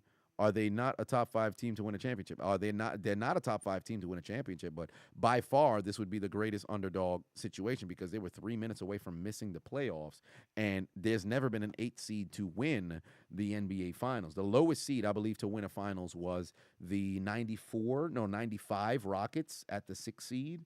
The 1999 Knicks were an 8 seed that went to the Finals, but here's the thing: it was a lockout shortened season, and the season standings was all over the place the entire season. So it was a lockout shortened season. I don't want to say it wasn't a real 8 seed because at the end of the day, you're the 8 seed, period. But this would be the greatest championship, probably, underdog championship of all time. But ultimately, they got to get the job done to do so. All right, said if Miami wins the championship, can we rename Jimmy Butler to Jimmy Butler Jordan Jr.? No. I think you'd leave it as just Jimmy Butler and just leave it at that because he'd be a made man. We ain't talking about Jordan no more than we'd be talking about Jimmy Butler. That does not mean I'm talking about he's better, all right? But we wouldn't have to keep trying to reference point towards something else. He would now become a made man, and you'd have to give man his respect. All right, said we're not drinking tonight. No, we took a shot, but then we're going to take another shot when we get ready to get up out of here. DHB said the key is to keep Murray off the floor and in foul trouble. I would say that much. It's either him or on Jokic. James said I was on TV yesterday. No, I wasn't. What you mean I was on TV? You saw a commercial of me somewhere? Because I ain't do no commercial. KT Chris said your prediction is NBA Finals Heat winning 4-2. That's also what I predict as well. And I think there's going to be 2 games that come all the way down to the wire. Like I think Game 1, Miami will take that one. I think Game 2, they're going to get the split and go back to Miami. Then I think in Game 3 and in Game 4, it's going to be incredibly close games. Do we see Tyler Hero? I think I honestly, I think we'll see Tyler Hero maybe in Game 4. If Miami gets the split, I don't see why they would bring Tyler Hero immediately. But I think if they need a spark off the bench, you can bring him in. I wouldn't rush the. Oh, wow, they advertised it before. Really? It was on television? Get out of here. Shut the front door. Really? Well, I'll be damned. Son lying to me. Get me excited. On TV? Come on now. Ridiculous. But 2 on said, didn't you say you had a story time? Yes, indeed. We're going to get to that. It was on television? Really? That makes me smile. I'll probably, if somebody has the broadcast, that'd be great. Yeah, somebody had to broadcast. That'd be great because I think all the different, particular links that I have access to, it does not have any commercials. That's right before. Really? Damn. Dude who's in the chat room, I done forgot the doggone name. He's usually in here. Probably gonna pop in tomorrow. But I think he probably was the plug to get me in connection with them boys. Really? Wow, that's pretty cool. Boy on television, huh? And came a long way. Catch me at 10 o'clock to see if I done made it. Okay, let's see here, right here. What time is it right now? 10:50. Where's my remote? Son of a bitch, my remote's over there. Is it smoke for Adonis being on TV? Hold on now. Let me go turn on Vice. Hold on, give me a second now. Where's my goddamn? Where LeBron? Matter of fact, no. I'm put on. Wait. This how I'm. If I was on television, I'm feeling like. Oh yeah. Come on, cha now, y'all. Oh yeah. Come on, cha now, y'all. Oh yeah. Come on, cha now, y'all. Oh yeah. Come on, cha now, y'all. Oh yeah. Come on, cha now, y'all. Oh yeah. Come on, cha now, y'all. Now let me see here. And said, let's see here. What?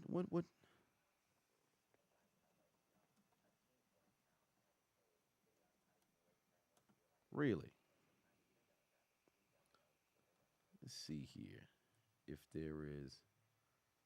Of course, the channel guide don't fucking work. It's ridiculous. I said I was on television. I doubt that they're gonna run it again. But now that got me thinking. If let's see here. If they're gonna run a commercial, that'd be dope. They probably only ran it once. Now I don't know what time. Let me see here.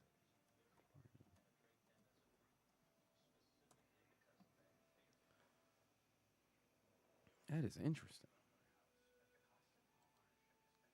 What do you know?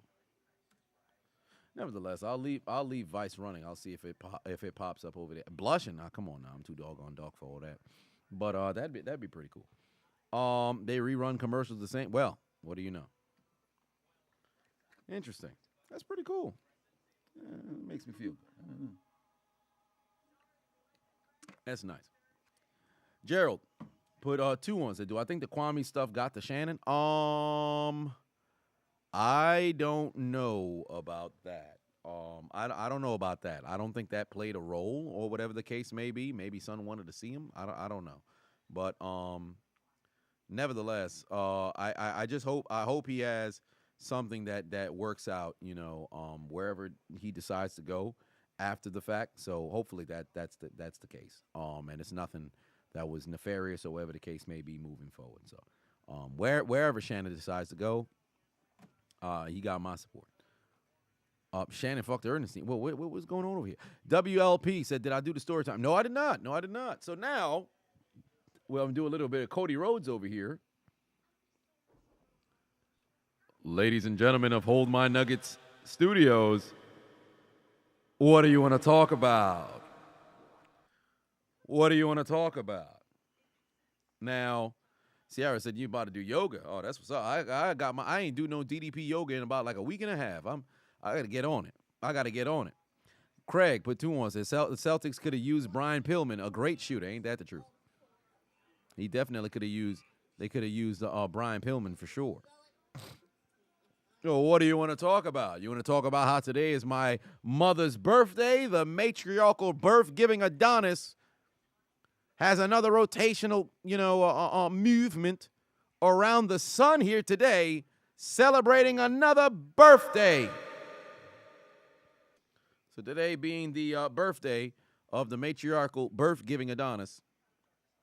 She's currently asleep because that's what old people do. But nevertheless, it is indeed my mother's birthday. Maybe I could give a story about my mom, an interaction that I may have had with my mom. Let's see here. I have to think. Happy remembrance moments with the mama. I'd have to think of a scenario. Nevertheless, yes, indeed, I shall share with her that they are saying happy birthday in the chat room with her when she indeed wakes up tomorrow morning. So that'd be pretty cool for her. I'm sure she'll enjoy that.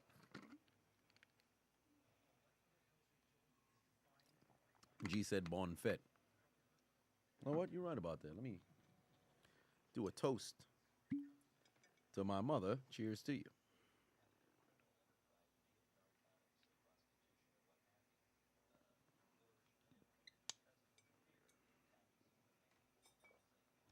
Peyton said, so you got to think of happy moments of your mom, but you got to share your stories of your father whipping your ass. You know what? Now that you mentioned my pops and also my mom, we could talk about the flight, or I should say the plane ride from hell. My very first plane ride ever in the existence of the Chiseled Adonis. The date was July something, 2003. I was the ripe age of 9 years old. To my right was the unchiseled Adonis, sitting there at a young age of 12 with his birthday in a couple of weeks. I said weeks, couple of months. This was in July. His birthday's in September. So we are en route. The matriarchal, and if I'm not mistaken, I was in the middle seat. My mother, son of a bitch, where was she sitting? Was she next to me or was she? No, she wasn't next to me. The unchiseled Adonis was to my right. I think there was a stranger in the window seat. I'm trying to vividly remember it here. There was a stranger in the window seat. The unchiseled Adonis was to my right. Patriarchal seed providing Adonis was to my left in the other row, and then the matriarchal birth giving Adonis was to my left as well. We are en route to Fort Lauderdale, Florida, to stay for, I believe, 1 week with my father's brother, my uncle, down there in Florida. And this was our first plane ride as a family. So both myself and the unchiseled Adonis, we were en route to Fort Lauderdale. My mother, this is her first flight since 1998, and this was my father's first flight in a year. Both times in which my parents had flown, my mother had gone to Haiti in 1998, and my father had gone to Haiti in 2002. Neither have returned back since those respective dates. But that's neither here nor there. 2003, we are flying American Airlines going to Fort Lauderdale. Now, with that being the case, we were going to go see my uncle, and my father hadn't seen his brother, if I'm not mistaken, in a few years since their other brother had passed away in 1995. Now, with that being the case, we are on the plane, and it seems to be an interesting scenario, I should say situation, prior to us taking flight, because I'm 9, my brother's 12. We had never been on flights before. Now we've been on trains, right? We've been on trains. We've been on buses. Yeah. We've been in taxis. Yeah, been on taxis. Yeah. We've been in cars. Yeah, in cars. But we had never been on a plane. So when we hear on the intercom of, ladies and gentlemen, make sure that you put your seatbelts and leave it fastened. If you have to use the bathroom, please wait until the insignia comes up on the light after we have already taken flight and got to a certain particular kind of altitude. Then you'll be able to take off your seatbelt and go and use the bathroom. We have some individuals who just so happen to be on the flight who don't necessarily understand how to follow direction, because while we're walking to get onto the plane, we done found our seats. It seems as if there were some individuals who may or may not have been attempting to fight their way to the bathroom. Now, granted, if you guys I don't know if the rules back in 2003 are the same now. whatever the case may be, individuals did not recognize that if you're fighting on the plane, you're fighting in the airport. That is a federal, if I'm not mistaken. Not only do you not go on, you go onto the fly list. If I'm not mistaken, that's like a federal offense, whatever the case may be, one way or another. Now, nobody was getting physical, but it seems as if somebody must have gotten onto the plane before us, went to the bathroom, and decided, this is my new seat.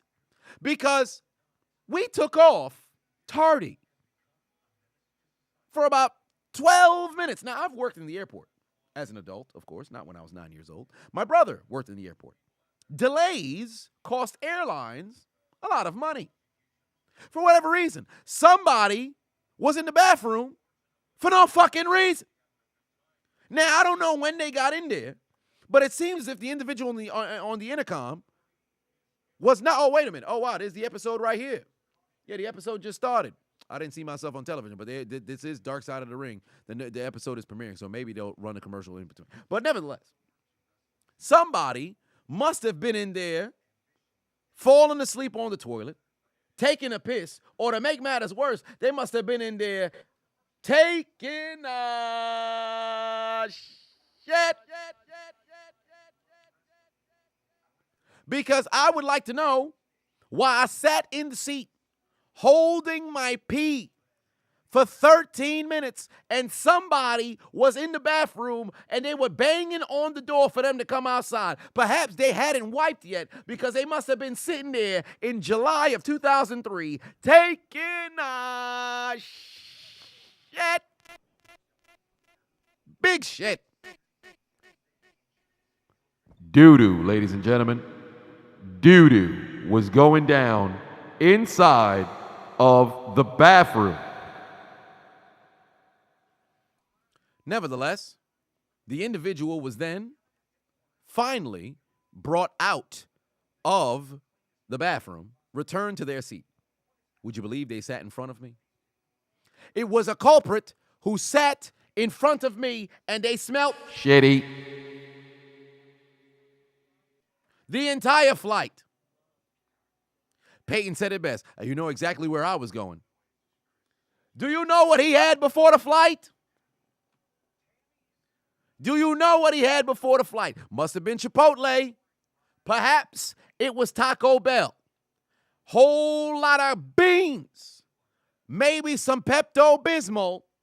Or he popped a pill and he made sure when he sat down on the toilet, his rectal sphincter was singing, "We want laxatives, laxatives, laxatives, laxatives. We want laxatives, laxatives, laxatives, laxatives." He smelt like an individual who had diarrhea. But he probably had toilet paper in betwixt his cheeks. I know that man stink because I can still smell what it felt like, smell what it smelt like here 20 years later. But he had the doo-doo probably in betwixt his butt cheeks hanging out of his gluteal cleft. But nevertheless, we then get ready to take flight. Now, given that I had heard the flight attendants on the intercom state, ladies and gentlemen, make sure that you have your seatbelt fastened. As we get ready to go and take flight, nobody is permitted to leave their seat, unfasten their seatbelt, and also go to the lavatory. Given that we'll be ascending upwards into the sky, make sure that everybody's seatbelt is indeed fastened. There are no terrorists on the plane. Nobody should be over here trying to light themselves and ignite themselves as if this is some form of kamikaze attack. Never forget 9/11 was only 22 months prior. Nevertheless, one way or another, make sure that you are seated and you do not head out of your seat, unclip your seatbelt, and go to the lavatory. So with that being the case, I'm sitting here holding my pee, my kidney pounding. When we gonna pee? I must urine. I wanna pee. We must urine. I know I have to use the bathroom, but I can't because on the intercom, Ladies and gentlemen, make sure that you are strapped to your seatbelt and you do not stand up as we are ascending into the sky. We are currently at 2,000 feet altitude. so with that being the case, I'm sitting here strapped in my seat as we are getting ready to head into the air. Now, as you know, I'm sitting here 9 years old. 9/11 was 22 months prior. Having to urinate and not having been on a flight, I don't know what turbulence is. Now, I've been on a train and it's been a little bit, rocky. I've been on a bus. It could be a little rocky. But I had never experienced turbulence. Keep in mind, I must still urine at this point. Now, this is the first time I've been on a flight with my mother, been on a flight with my father, been on a flight with my brother. As we get ready to head onto the taxiway, I look out the window and I can see the plane moving, oh so slowly. So I start to think in my 9-year-old brain, wow, planes don't move as fast as I thought. Are we just going to roll our entire way? I thought planes go into the sky. Why am I still seeing the ground? Immediately. Now we pick up speed. Mind you, we're all moving. We're moving regular. Then we come to a stop. And I start to think to myself, oh, well, maybe this window's not real and it's some sort of projection, because why would we come to a complete stop and everything seems to appear the same? Now we're moving. We're moving. Heading up to high speeds. And if anybody knows 2003, I had a Game Boy Advance. Or was it a Game Boy Color at the time? No, Game Boy Advance at the time, I believe. Yes. Because I remember I had one of those Sonic X games. Go, go, go, go, go, go. Gotta go fast. Son, gotta go fast. Son, gotta go faster, faster, faster, faster, faster. One way or another, I'm sitting there thinking to myself, watching this Game Boy Advance, trying to pass the time, as all of a sudden now we are picking up speed, ladies and gentlemen. We are picking up speed. I don't think it was the Sonic X game because it probably came out afterwards. One way or another, I have Sonic on the mind. I think it was Sonic Adventure 2. I think it was Sonic Adventure 2 Battle. I got the shit in my mind, right? I got one of them goddamn games that's going on the goddamn Game Boy Advance. One of the other things, all right? Because I remember the Sonic Adventure, the Sonic game that they had on the handheld. That was it had like movies, or not movies, but it had like episodes, some sort of like cutaway scenes, and I would just watch that shit, right? But I don't believe that was during that time. I think there was some Sonic game that I had on Game Boy Advance. I don't think it was Sonic X, but I had Sonic X in my mind, right? Because I had Sonic in my mind, but nevertheless. As we're on the goddamn, was it Sonic Advance? On the Game Boy Advance? I forget what it was. All I know is I was playing Sonic. That's all I know. All I know is I was playing Sonic. Then, as a Sonic X song comes to my mind, but I was playing Sonic. That's all I know. Don't have the game anymore. On the flight, we pick up speed. We're moving, right? Now I'm sitting here saying, what the fuck? I don't know what's happening as we're ascending speeds. So I look at my brother, and my brother damn near doing the fucking Simpsons. Them golden grams. Them golden grams. He's over here looking like Homer Simpson's heading into space, singing to himself. Them golden grams. Them golden grams. What is wrong with this man? I knew he was destined to be fat because while we're trying to ascend into the air, this motherfucker's singing about food. So nevertheless, as we're advancing forward to ascend into the air, I can hear my mother getting more and more and more and more Haitian as we're ascending towards the sky. All I hear is, why, why, why, why, why. I would have thought somebody was stimulating this woman, because why was she making so much noise? I said, wait a minute. I look to my left. I see my father thinking about divorce. The patriarchal seed providing Adonis knew that this marriage was a bad idea. 14 years he'd been with this woman. She over here making noise on the airline. People staring at this woman. Why, why, why, why, why? As we get ready to ascend into the air. Mind you, again, I had never experienced turbulence. We now get ready. As we're ascending into the air, I can look outside and I see we are now going into the air.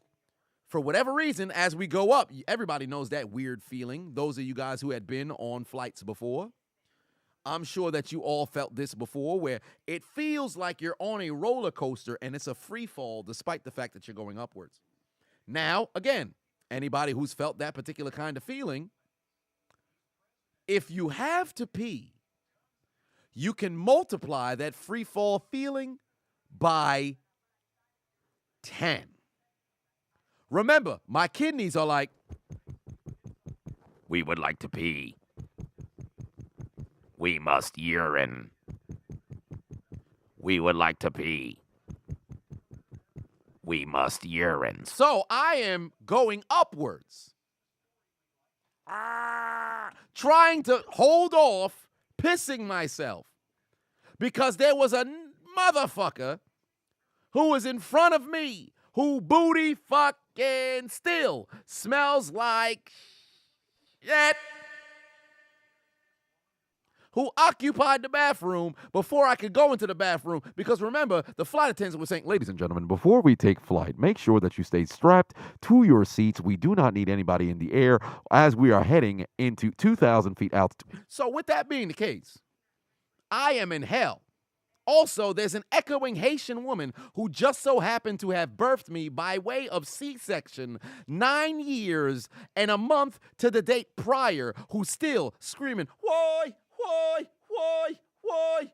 You would have thought she turned into a fire alarm as we are going into the air. My father still pondering chaos. My brother, them golden grams, them golden grams. He's singing to himself all while we are going upwards. My goddamn kidneys.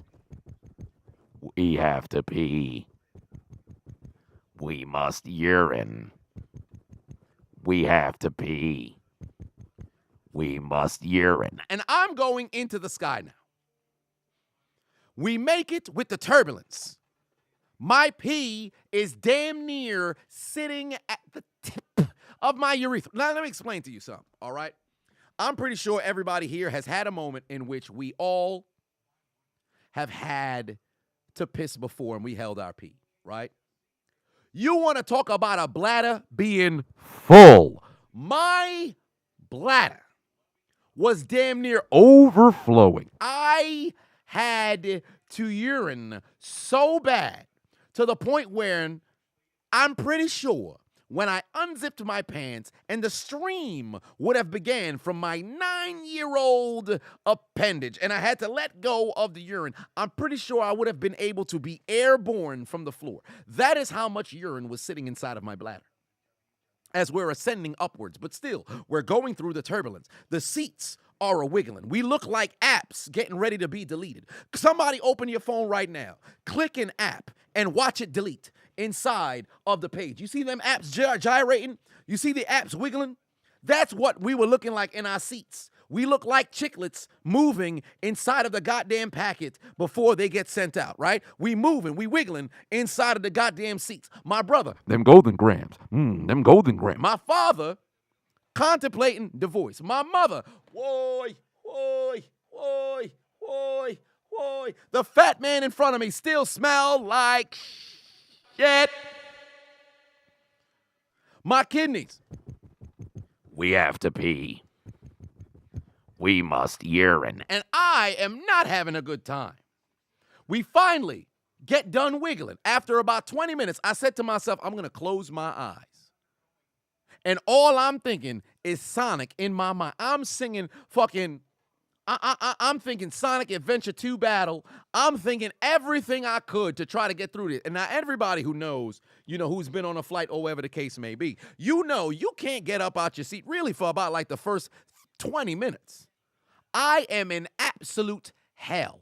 And between minute 1 of the takeoff till minute 20, I am damn near, you would have thought my legs, my knees were rubbing together so much, I could have started a fire. If I wasn't ashy when I got on the plane, I'm pretty sure I was ashy by the time I made it to the bathroom.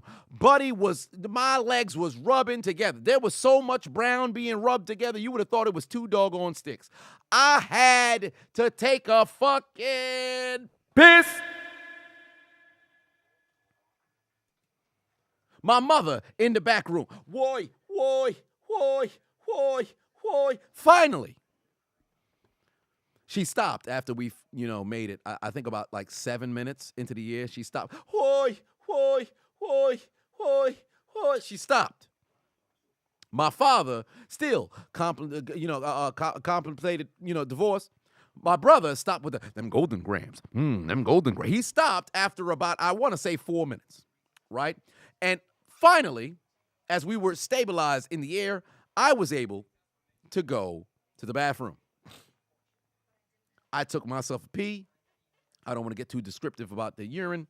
Did I take flight as I peed? No. But did I pee for quite some time? Yes. In fact, I think that was the second longest piss that I had ever taken in my life. The amount of seconds, I'm not sure, but I'm pretty sure it passed 27 for sure, and probably past 54 if you double up 27. One way or another, the buddy pissed for an extremely long time, right? So we would assume we make it into the air, all things are good. Smooth sailing, not so much turbulence heading over to Fort Lauderdale, all right? We was flying good. We was doing all right. And I figured, in my 9-year-old mind, hey, man, shit, this flying thing not too bad. The beginning portion was kind of difficult, but hey, we flying now, right?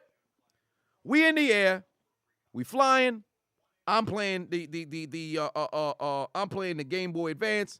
Playing a little bit of Sonic right there. Now, granted, I apologize for not knowing the Sonic Advance, song. I'm not going to sing no doggone Sonic Adventure 2 battle song, but one way or another, we're just going to use the Sonic X song. Gotta go fast, son, gotta go fast, son, gotta go faster, faster, faster, faster, faster. One way or another, I'm playing Sonic. I'm playing a little bit of Pokemon. While I'm on the plane, I'm enjoying myself. My batteries die. We got about an hour left to go on the doggone flight. My batteries die. Now I'm hot. You know who else was hot? The smell of the fucking shit of the dude who was sitting in front of me. So not only could I not distract myself with my console anymore, my handheld system anymore, I had to sit there and watch this fat summer bitch with this stinking booty that smelled like shit in front of me with no battery left on my goddamn Game Boy Advance. I was not having a good time. Ladies and gentlemen, I was not having a good time. All right? I was pissed. But I looked to my right and I saw my brother was sound asleep. So with him being sound asleep, I said, oh, well, what do you know? Perhaps I should lay down, or I should say, sit my head down, or lay my head back, go to sleep. So, put my head back to go to sleep, close my eyes, and being 9 years old, it wasn't too difficult to go to sleep. I looked to my left, I saw the patriarchal seed providing Adonis. I saw the matriarchal birth giving Adonis. I saw the unchiseled Adonis to my right. But meanwhile, while he was snoring, somehow he still was able to say, them golden grants. Oh, them golden grants. Them golden grants. Them golden grants. I don't know how, but somehow mans was dreaming about food. Maybe that's why he's so fat now. But one way or another, where I'm now in a situation where I lean my head back and I go to sleep. I'm awoken by the intercom. Ladies and gentlemen, we are approaching the Fort Lauderdale airport. We're getting ready to land in approximately 4 minutes. Make sure that your seatbelts are fastened. Nobody stands out of their seat. And by God, do not go to the lavatory. So now I'm sitting there saying, oh, we almost here. This is great.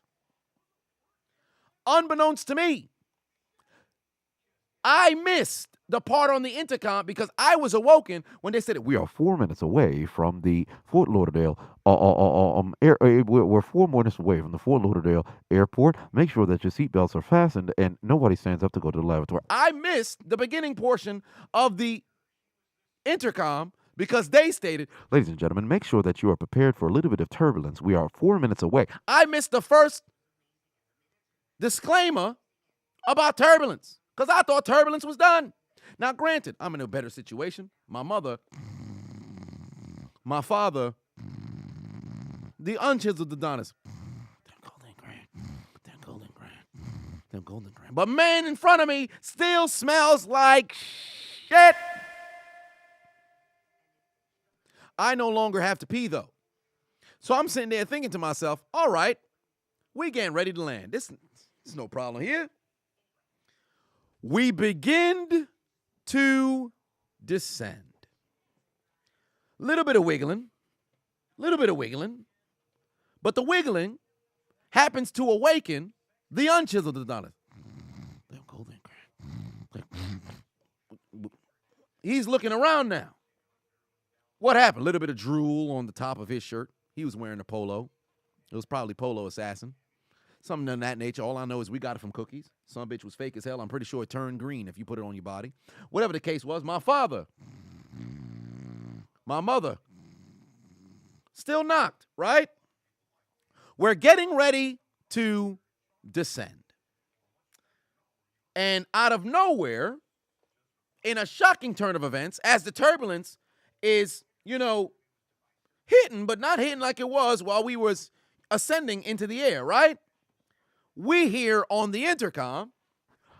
Ladies and gentlemen, it appears that there's a little bit of traffic due to no space on the taxiway to land. We're going back into the air to await vacancy on the taxiway at the Fort Lauderdale Airport. There will be a bit of turbulence. Brace yourself. Excuse me? Traffic? Traffic where? In the air? What do you mean there's traffic? Wait a minute. We're on the move. It seemed as if the plane as descent. I really wish I could make this shit up. If the unchiseled Adonis just so happened to be in here, fam, you can confirm it inside the goddamn chat room. Oh, boy, God, if the unchiseled Adonis was here, fam, I wish he was here. You could get on the goddamn. We're going down, and all of a sudden, what happens? The plane does what feels to be a parabola-styled up curve. Now, everybody is awoken. I have never, since this day, I have never felt turbulence like this in my life. My brother, then go the gray. He losing his mind to the point that he grabbed that throw-up bag that they have there. He's holding it. He's breathing into it. But somehow, while he's breathing into it, and my father, he's now looking around in a panic. My mother, why?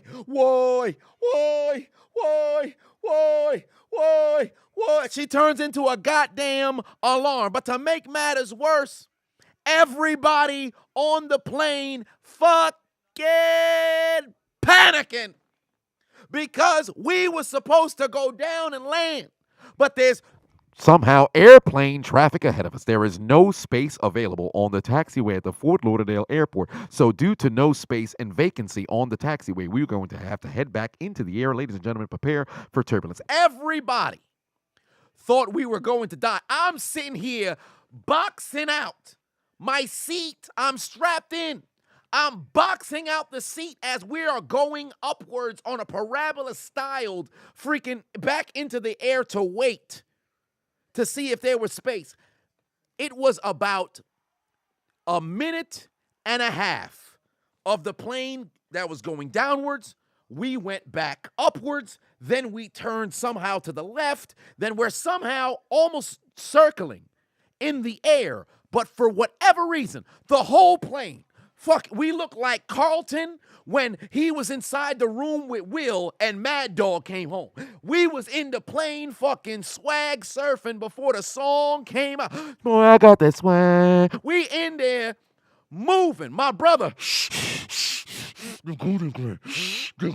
my mother, why? My father contemplating divorce, but he's now panicking too. Do it in front of me. But somehow his ass is screaming even louder because he still smells like shit.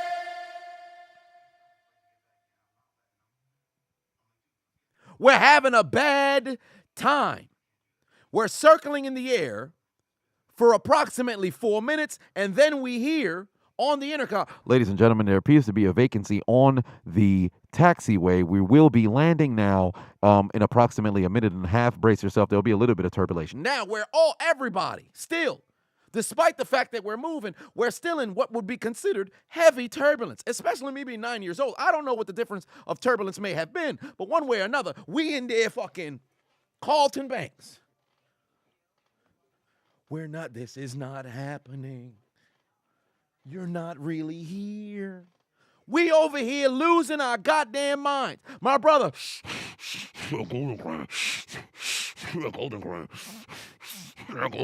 my father, why? My mother, why?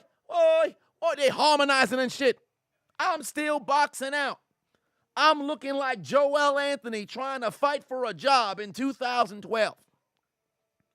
Ultimately, the plane starts going down. People in the background, everybody screaming. There's not a single mouth that is not agape, screaming, "Oh, Jesus, somebody help me. Allah, Confucius, Arceus, save us. Josh Sheen, Morgan Freeman." They calling for all gods that just so happen to exist. We now descend downwards. Still, turbulence got us, motherfucker swag, sir. Boy, I got that swag. Yo, turn that to my bed. You know I got that swag. We go in freaking movement like a motherfucker. The wheels in my entire life, I've taken a number of flights. Never in my life have the wheels hit the motherfucking ground harder than that flight. We go to, I kid you not, I really wish I could make this up. We hit the ground so fucking hard.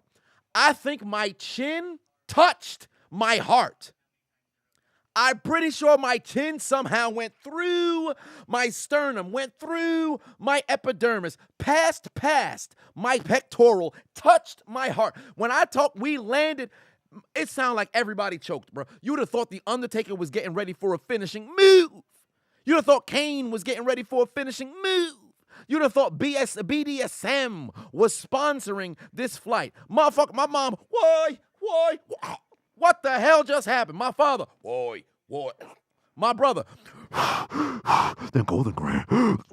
everybody, collectively, in unison, as we hit the motherfucking goddamn pavement. And then it was smooth sailing to the doggone gate because apparently there was no gates that was available. I guess that's what led to us staying in the air. Me being on flights now, being an adult, for whatever the case was, if there ain't no gate available, we would still land. But I guess there was no vacancy on the taxiway. Never in my life have I experienced anything like that. We make it to the goddamn gate. And when I tell you right now, there was a standing ovation when we finally made it to the motherfucking gate. They on the intercom. Ladies and gentlemen, we apologize for the inconvenience of the turbulence. We were able to make it to the gate. I hope you enjoy your stay in Fort Lauderdale. Motherfuckers, woo! Praise Jesus. My mother in the background. Benny Swaletenel.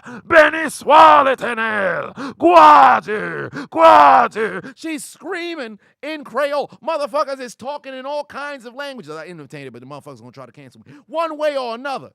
Motherfucking standing ovation. We made it to Fort Lauderdale. Make a long story short, Bruddy in front of us, that man stink. I don't know where he at. Moral of this story, make sure you wipe your ass. Whoever was sitting in front of me, seat 13C, wash your ass. 2003, wash your goddamn ass. You stink. Your ass smelled like shit. For 3 hours and 46 minutes, I had to smell what The Rock had cooked, but unfortunately cooked irregularly in your body. Your ass stink. And fast forward a week plus when we were flying back, there was turbulence, but we flew through a thunderstorm. But nothing has matched the unfortunate feeling of having to be descending downwards to the taxiway to land, reascending upwards, almost in a fucking swing. Matter of fact, let me call the unchiseled Adonis. Hold on, wait a minute. Let me call the unchiseled Adonis. Let me see your son. Let me call the unchiseled Adonis. So just so y'all don't think I'm playing game. Hello? Hello? Yeah. Yo, I'm on live right now. Do you remember the flight in 2003 when we were going to Fort Lauderdale? Yeah. You remember what happened when we were trying to land? So they were telling us to land, and when we were not telling us to land, but the plane was supposed to land, but apparently they were not. Some miscommunication happened with the tower, and we were told to go back up. Can you explain what that turbulence was like? Um, One of the worst experiences ever because we thought we were gonna die. This is after 9/11, like literally a year and a half after 9/11. Do you remember what Mom was saying? Um, that we were going to die. Do you remember what she? Do you remember her screaming? Yes, I do. Do you remember how long she was screaming? For like 25 minutes. For like 25 minutes. Interesting. Do you remember when you nearly threw up? You were holding that bag that you had to exhale into. You remember that? Yes, I was hyperventilating into a bag. You were hyperventilating into a bag. You remember the person who was sitting in front of us who smelled like shit? Yes. Thank you very much for your contribution. All right. Well, I'll speak to you later. All right, later. Later. I wish I could make this up. 25 minutes. Why? I wish I could make this up. I wish I could say I rehearsed this. I wish I could say this wasn't real. Bruh, we were going down. Turbulence done hit. Turned up. I wish I could say I was making this up. Flight from fucking hell 2003. And that is our story time for today. And last but not least, I wanted to once again take this moment to say happy birthday to my mother, turning the young age of 69 years old. So shout out to the matriarchal birth-giving Adonis. Today is indeed her birthday. So today's story time is indeed in her honor. So it was only right that we took a moment to acknowledge that here this evening. Hopefully somebody has an opportunity to go ahead and clip that, but that is our story time for today. And I'm glad I had an opportunity to share that story. And moreover, I was able to call the unchiseled Adonis to go ahead and confirm it for you. Just in case y'all thought I was just making shit up. I didn't have anything I'm pulling up. I'm not pulling no story out of the fucking ethos. Got to tell you what it is, bruh. Got to tell you what it is. Beautiful story. Beautiful story. Very, very, very, very scary situation. All right. Sitting there at 9 years old. Very scary situation. But my God, what a situation. Huh? Craig Patuan said Celtics could have oh no, I read that one early. But there is that. Nevertheless, I have flown. I don't think I've ever flown to. Actually, I don't think I've flown back to Fort Lauderdale. Now that I think about it, I've flown to Miami. I've flown to Orlando. I don't think I've ever flown back to Fort Lauderdale. Yeah, I don't think I've ever flown back to Fort Lauderdale. I don't want to say I'm traumatized because I'm not. I hadn't been on a plane for 14 years until I went with Sister Adonis to Las Vegas in 2017. That was my first flight since those flights in 2003. So some very, very, very, very, very wild flights. So there's that. Jared said, "You're ready for your flight to New Jersey?" Good Lord. I mean, I'm a drive from. I biked to New Jersey literally a couple of days ago. Actually, let me see if I still have the statistics for my bike to New Jersey. Yeah, I biked from a friend's apartment to World Trade Center. This was a couple of days ago. What day was this? This was May 29th. This is on Memorial Day. I biked from Brooklyn, the edge in Coney Island, I biked from Coney Island over to the World Trade Center. That's 9.9 miles, 45 minutes. I don't know if that's good time or not. And then I biked not only across the, then I got off in New Jersey, in Jersey City, and then I biked from Exchange Place to Catherine Court. That's about a little bit over 4 miles. So I biked a little bit under, or I should say, a little bit under 15 miles. And look at the time. This is past midnight, bro. Literally, after the Heat won Game 7, I was getting ready to go to sleep. And then there was an unfortunate situation that transpired that, required my aid at that particular time. So I had to bike, all the way out there. But nevertheless, there is that. But Jeff said I was good at story time. Yesterday was his son's birthday. Yes, indeed, Jeff. Yesterday was your son's birthday, and happy birthday, belated birthday to your son. Everybody in the chat room, feel free to say happy birthday to Jeff. Jeff's son. Jay said only 10 miles. Well, I mean, it was a little bit over 10 miles because it was they both was in the same evening because wait a minute, this one was at 12:41 and then this one was at 11:31 because I had to wait for the World Trade. So if you look at the time here, and it has you see how it says 11:31 at the top, and then afterwards there's this one here is 12:41 at the top. So since that's the case, it was legit. Same evening. I just had to wait. I can't ride the bike while I'm on the PATH train, but there is that. Classic Man Pafavon said, where was I when 9/11 happened? I was in class when I was in the 2nd grade, and I'll never forget. It was my uncle had came to come get me from school, and he drove me back to my parents' house. I believe he drove me back to my house. I don't think I went to my uncle's house. I think he drove us back to my house, and my dad was there, and then we were just watching the television. I could have swore I saw the second tower get hit on television, or no. I don't think I did. I think after the second tower got hit is when we got picked up. I can't remember it, but all I remember, I talked about it before. All I remember was just sitting there playing with fucking Hot Wheels, not knowing if my mom was gonna come home. And my dad actually did a hell of a job of keeping myself and my brother relatively calm because we weren't necessarily panicking, but we were under the assumption, and I can't speak for my brother, but I was under the assumption Manhattan was like over the bridge and it's like one fucking block or something. Like I used to think Haiti was a fucking table, inside of a like right in front of a store. I used to think that was like I didn't know anything when I was a kid, but when 9/11 had happened, I remember just being at the house. And before I got my parents put like ceramic tiles in on the floor in 2005. It was like this bad, I don't know what material it was, but I was able to throw the Hot Wheel and there was a dip. And I remember doing that for hours upon hours. And then it wasn't until it was about like, I want to say 9 p.m. I'm like, yo, this is kind of weird. Like, mom ain't come home. I'm looking at the news. I'm just seeing all this rubble and all this. I'm like, oh. She should have been home by now. And then I think she came home probably, I want to say 4, 5 in the morning. I forget. My brother knows the time. All I know is it was wild, bro. It was wild. Being in New York when 9/11 happened, man, I remember looking out I'll never forget when they put those blue lights in Ground Zero that they had shooting up. I could look out my window in Brooklyn and I could see those two lights, like vividly. I could remember seeing the two lights. I remember seeing the fog of fucking smoke.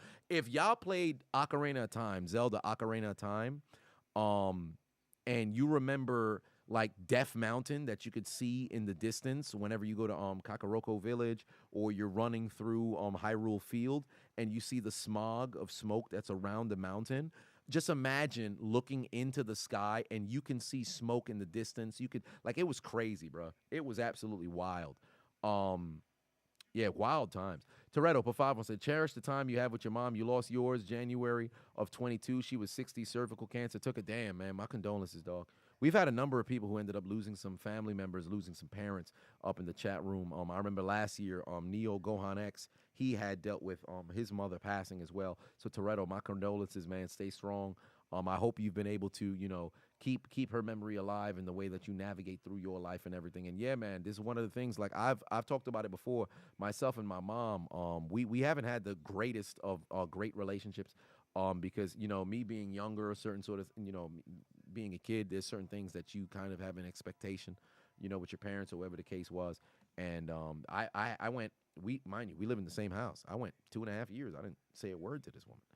And then as I gotten older, I said, you know what, it's not worth, not having a relationship or holding a grudge. Now, granted, there are certain things that you can mess around and, cut people off for, but sometimes it's like, bury the hatchet, move forward, So I now am in a situation where we have a better, much better relationship.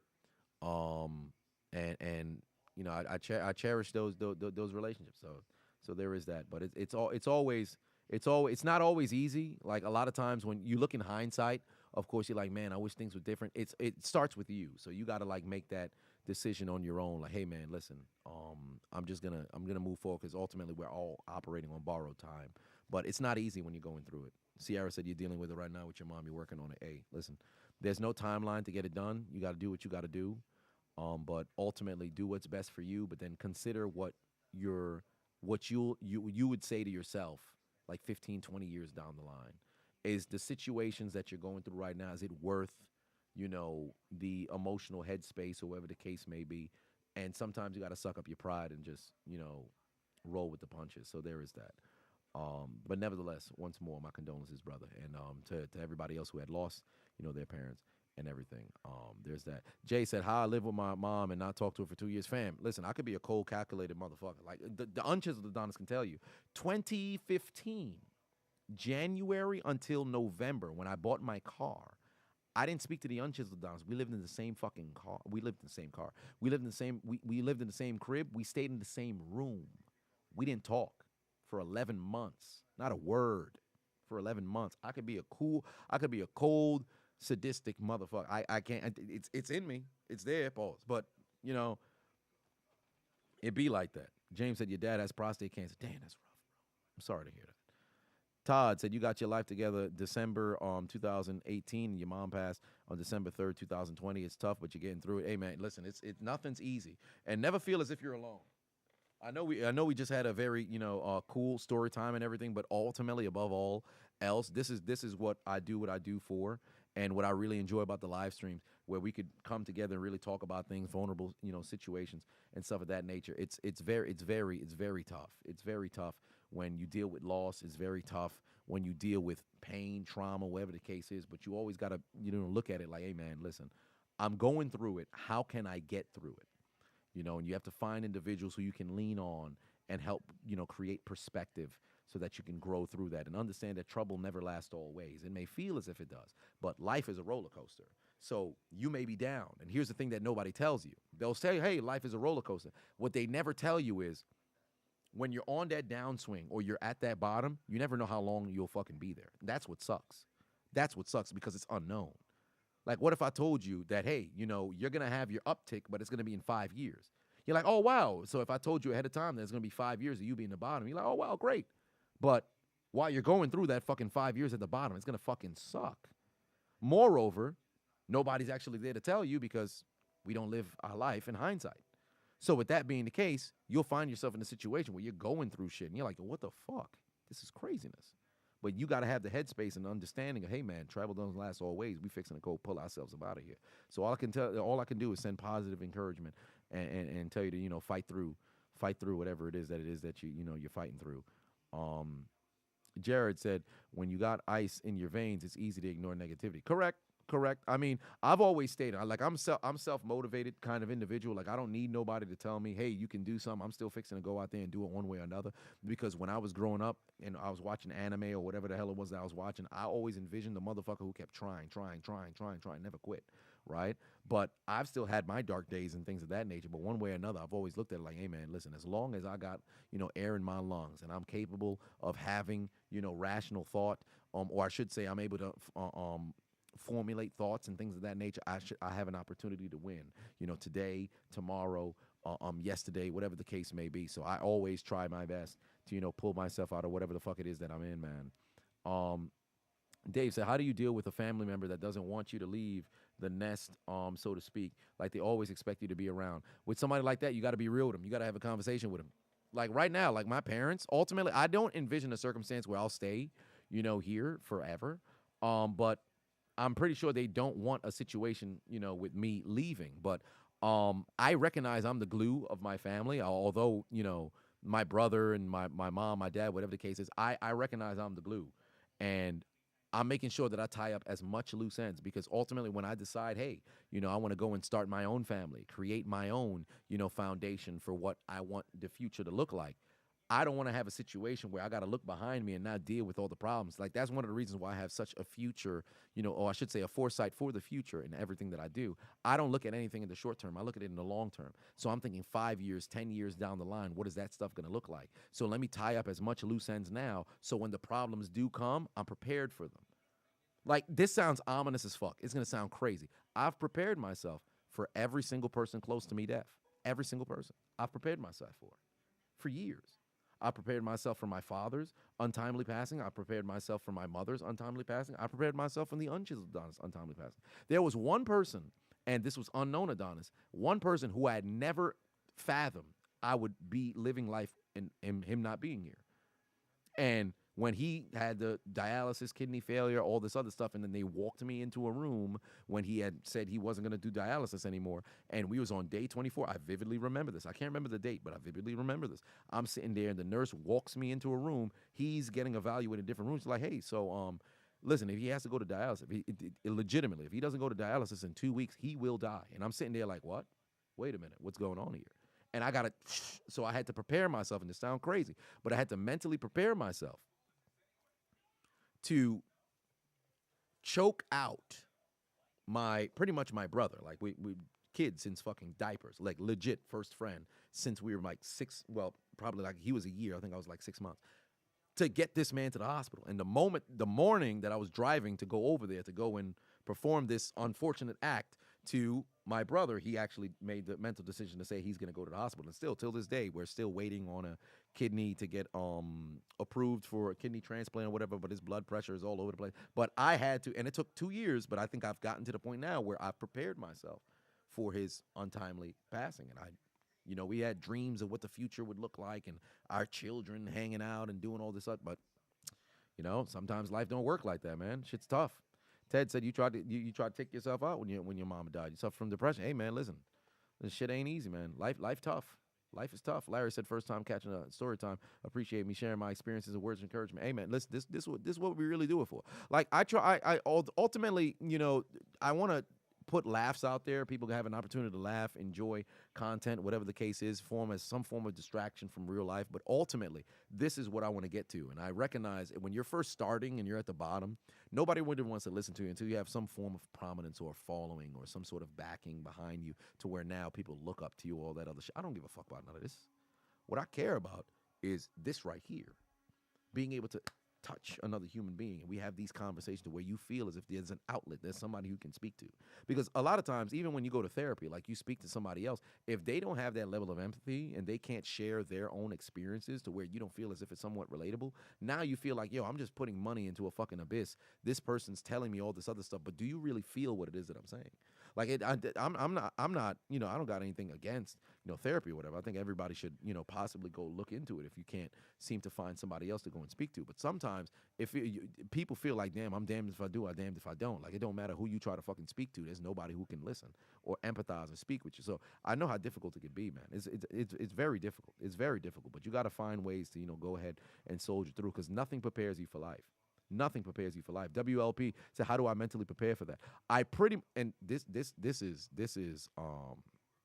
This is difficult, but I will sit there for months on end and I'll meditate on what the moment of the passing will be like and what the next steps will be afterwards, and how I'll have to I'll sit there and I'll envision life without those individuals. It's a very dark place. I don't suggest anybody fucking go through it, but because of, the life that I don't want to say because of the life that I've lived, but because of the things that I've experienced or whatever the case may be, I had to, bring myself to that place to prepare myself for that unfortunate sort of situation. I think it's going to be very difficult with my father because we have a very, very good relationship, and I would love to have, a son or even have a daughter and to have them have an opportunity to, or see him with an infant. But it's a very dark, particular sort of place to bring yourself to where you got to mentally prepare for people's untimely passing. But one way or another, I'm one of those lunatics who want to be, ahead of the 8 ball before it happens. I hate being caught off guard by anything.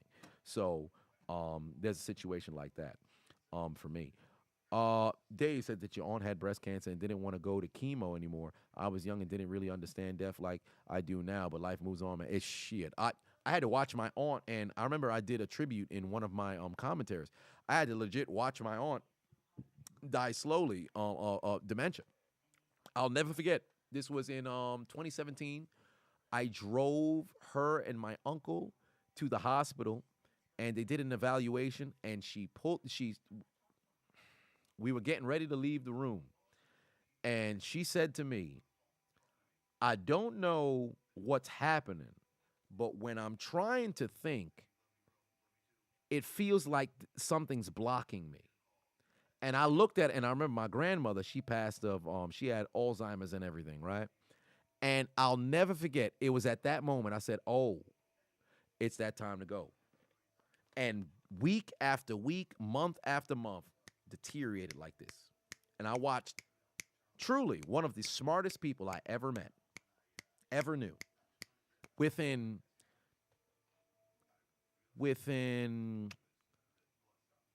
20 months, she was gone. The day after Christmas 2018, she was gone. Shit was wild, bro. Watch that shit happen in real time. Man, oof, it was tough.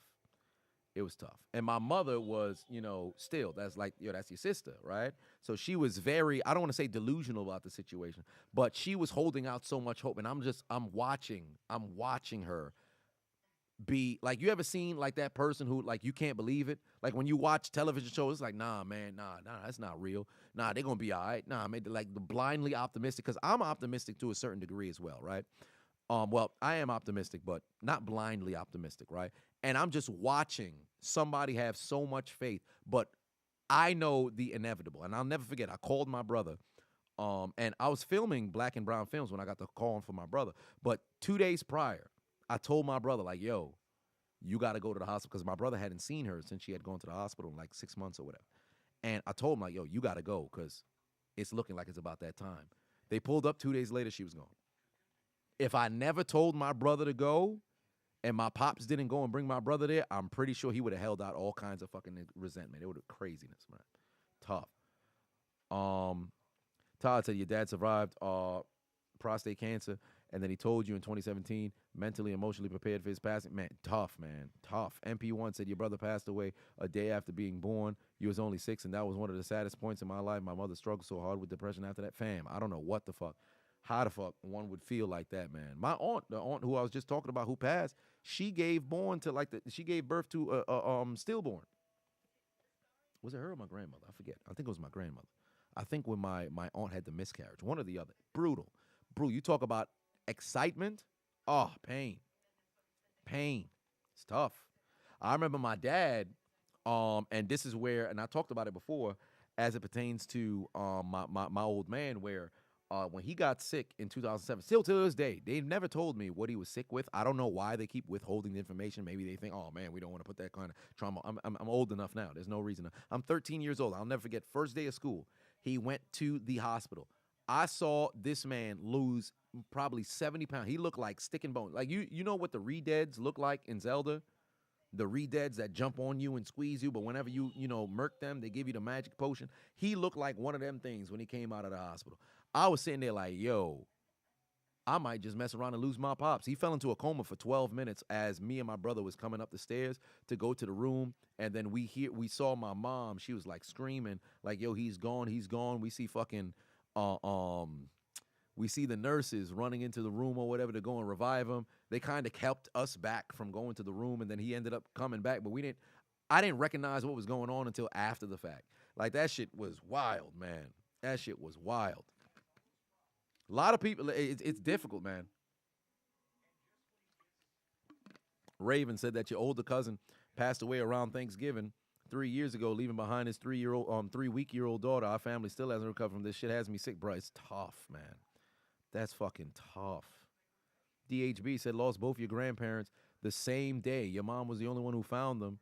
She's still going through it 2 years later. That's fucking tough. KB said that one of your best friend's wives gave birth to a stillborn. We had never seen this man cry or get emotional at all at the funeral. Hearing him and her cry, bro, we all cried. Grown man tears. That tough.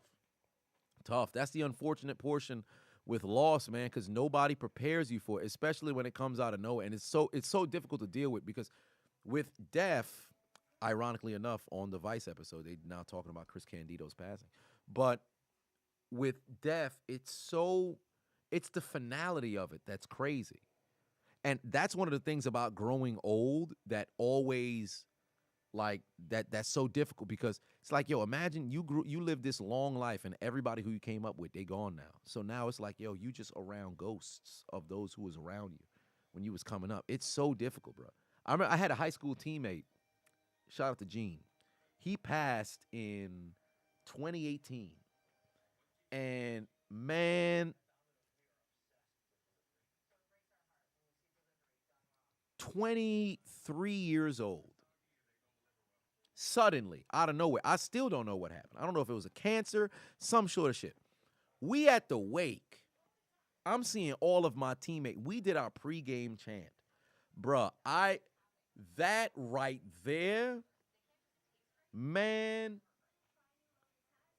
yo, that was, I think, probably, because there was some young people who had passed before that was around me. But seeing one of my teammates, and we doing the pregame chant,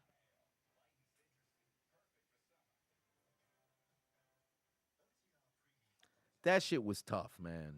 That shit was tough. Like passing, people, there's no way to prepare for that. There's no way to prepare for that. That shit hit deep, man. And the thing about it is, in life, everybody goes through that. Now, whenever they say you never know who, you never know who or what somebody's going through. And that is true. You never know what somebody's going through. But more often than not, everybody deals with loss. And truly, if there was people who actually had conversation about when dealing with loss, whether it's a friend, loved one, whatever the case may be, I think more people would come together. People be thinking like, yo, you navigate through life. Oh man, I'm better than this person. What? You never know what that person may have gone through. Now, granted, I understand the grind set and all this other stuff. To pick yourself up by the bootstraps and fight through. Because I always say, what's the alternative? Like, what is the alternative? You can stay and let your sorrows get the best of you, or rise above and keep whatever puts you in that particular spot. You can make sure that you keep. You rise above that, because that's what I experienced, growing up, watching fucking Dragon Ball Z or watching whatever the fuck the shit it may be, to pull myself out of whatever the hell it is that I'm at. But one way or another, man, that shit, it's difficult. It's not easy. It is not easy. I wish I could sit there and be like, hey man, listen, somebody just passed. It's gonna be tough, but hey man, things are gonna turn around. It's not like that. It is not like that. You gotta wake up every single morning and make a decision to be better. And not allow shit to get the best of you, man. It's very, very fucking difficult. Hell, Jeff, if Jeff's still in here, Jeff, I remember, was it at the beginning of this year or was it last year? Jeff would pop into the hot mic chat, and it had to be about two months apart. Devastating losses. I think it was your uncle and then your brother. I'm sitting there like, yo, what the fuck? Brother going through it. When Neo Gohan, his mother had passed. There was another person in the chat room who had a passing as well. And I'm just sitting there, and it's tough. And y'all still find a way to come here and support me. So how can I not be there and support y'all? Like, and Jeff is in the bill. Like, it's tough. He sent me text yesterday when he sent me the text. Oh man, his son's birthday or whatever. I'm like, oh, that's awesome. Got twins. Enjoy them. Enjoy that. Have fun. 5 days apart in December. Have fun. Enjoy yourself with your family. Those who are here, really cherish those moments. When you're having a good time, when things are going great, enjoy that. Live in that moment. Stay in that moment. Be there. Like try to, and this I'll probably close on this. Try to, like, with the phone and everything, if you're connecting with people, then by all means go ahead. But the endless scrolling on social media, whatever the case may be, when you're in places around loved ones, man, just put the phone down.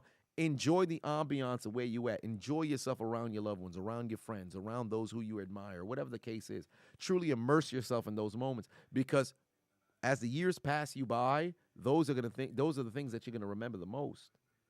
I try not to be on my phone when I'm at events, whatever the fuck the shit may be. I go to games, my phone in my pocket. I'm not taking it out until like maybe halftime. And even that, I might sit there and watch the halftime performance, whatever the case is. I go to a show, I'm watching through. I'm not even looking at the LED screen. I'm watching what's happening, whatever the case is. I run into a subscriber, whatever the case is. We're having a full conversation. We're doing all that stuff that's there. Because you got to truly, immerse yourself in those moments or whatever. And those are the things that really carry you through. When you lose yourself in whatever it is that you're going, or what you're experiencing. It takes you away from the loss in the real life that you're dealing with. Because all these other things, man, it's going to be, you're not going to remember that shit. You're not going to remember that shit. It ain't easy at all. And it's going to affect you. Because think about it like this, right? You could be going through some stuff. You think, all right, well, I'll just distract myself, go through all this strolling until you run into a memory of that individual. And now you're going through it. Like Shaq was talking about with Kobe, right? Losing Kobe, obviously very, very devastating, right? But he can't open Instagram without seeing that man.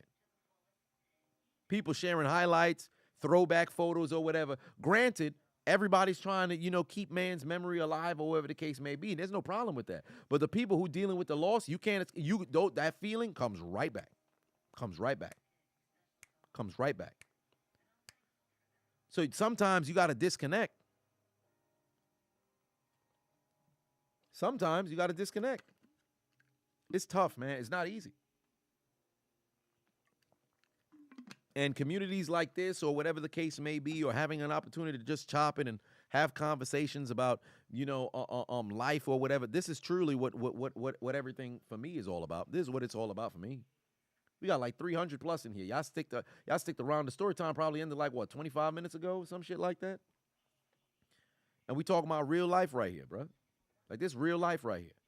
Forget the NBA finals. Forget all the the jokes, whatever the case may be. This what it really comes down to. This is what it's really about.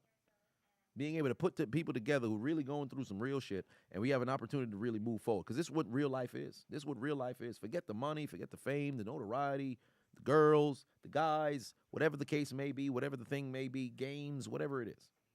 This is what it is. It's really what it is. So ultimately, at least somebody can take something out of it, because it's life is difficult. Life is really difficult. It's not easy.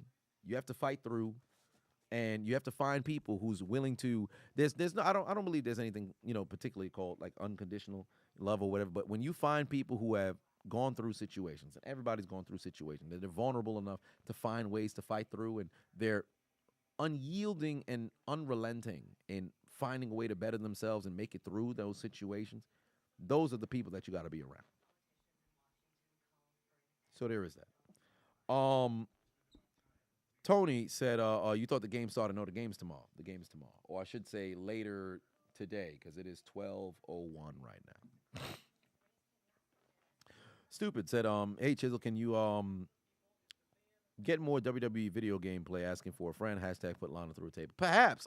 In fact, maybe when I start doing the Twitch streaming, I'll get into Twitch gaming, because I have retro games. Like my GameCube is there, my N64, and also my PS2. So perhaps there'll be that and everything. T-Dot said, I see a lot of content creators don't do stuff like this. Just sit and have real convos with their subs. Appreciate you, Jizzle. Hey, man. Like a lot of times, and I'm not gonna try to berate, content creators with it, because at the end of the day, you over here, the game is views, subscribers, views, followers, whatever the case may be, right? And with that with that being the case, a lot of times in real time, there's a lot of people who just put on a character. I don't put on a character. I'm me, And I knew what my why was from the very beginning. So with that being the case, the whole goal was, make your videos, do what you got to do, build the community, and then ultimately go back. Like when I said the ultimate goal is to sell out, Madison Square Garden, but I recognize more people are online now than they are going to comedy clubs. So I look like putting all my energy going into stand-up, when I recognize the end game is always going to be that. As long as I have my voice, I could always go back to stand-up. And it's more of an older man's game than it is a younger man's game. So why not cut out the middleman, not have to depend on producers or whatever, build my own community, and then I could go sell out shows. And then I could have my own people inside someplace, instead of going up where strangers don't know who the hell I am, don't know what I'm talking about or whatever. They may not resonate with what's going on. So why not build my own audience? And that's what I've been doing, because I recognize that. But above all that, not only build your own audience, build a fucking relationship with the people who are there. Like there's a lot of people who, they got a lot of subscribers or whatever, but they only care about that person's views. They don't care about people's well-being. I've gone to a couple of my subscribers' wedding. If Mr. GH2 is in here, I'm going to his wedding later this year. If Mr. J. Troy is in here, I'm going to his wedding later this year. I pull up to, if I have time, I pull up to some of y'all stuff. Sierra sent me an email. I have it opened as a draft right now. I'm gonna respond to it after I get done with the stream. In fact, let me open up my email.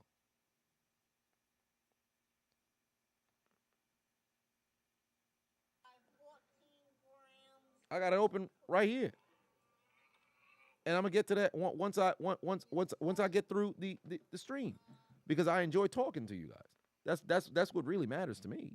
So although a lot of other people don't mess around and do it, they think, oh man, it's only 300 people who's in the building. And, well, if it was 3,000, then maybe I'd stick around. Fam, put 300 people inside of a room right now. Whatever room you're in right now, put 300 people in there. You don't think that's a lot? I don't give a shit about these big ass numbers. Now, of course, I want to get to 1 million and all those other milestones or whatever. But at the end of the day, even if there's just one person who I'm speaking to, that matters to me. Period. Yep, Andrew Schultz built his own audience. Fun fact, I seen Andrew Schultz in 2014 after he got off of Guy Code, or I think that's when it was finishing, whatever the case is. But I've seen him for quite some time. JD on P51 said, you lost your grandmother when you were 14, still haven't fully recovered. It's been almost 10 years. Yeah, I lost my grandmother when I was 16. No, 15. And that was 13 years ago. April 7th. 2010. Still remember, that was a brutal year. There was somebody was dying every single week. Shit was brutal. My condolences, brother.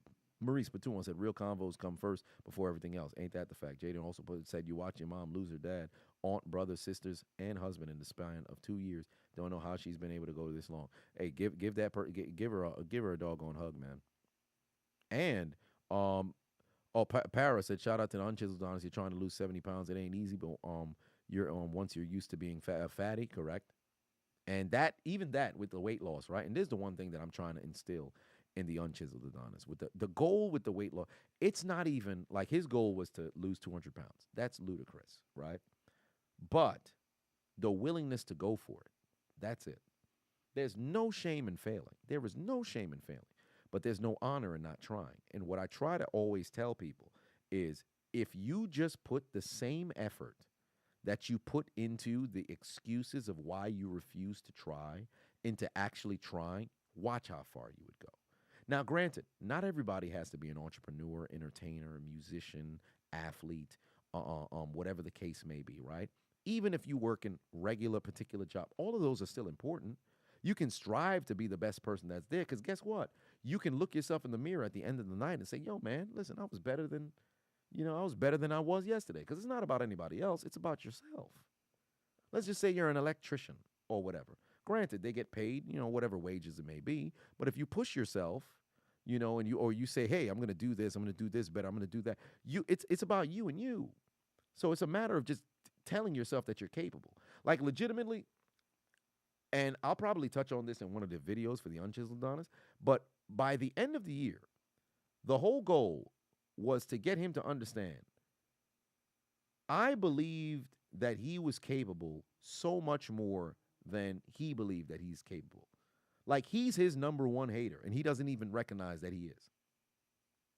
I have been this man's only fan, and I've been trying to show him that, hey, man, despite all of this other stuff, you've actually had somebody who was there. Like, I don't think he listens to what it is that he says. He doesn't hear himself. So I'm trying to break through so that he has an understanding. So there is that. But yeah, man, it's that's what life is about, man.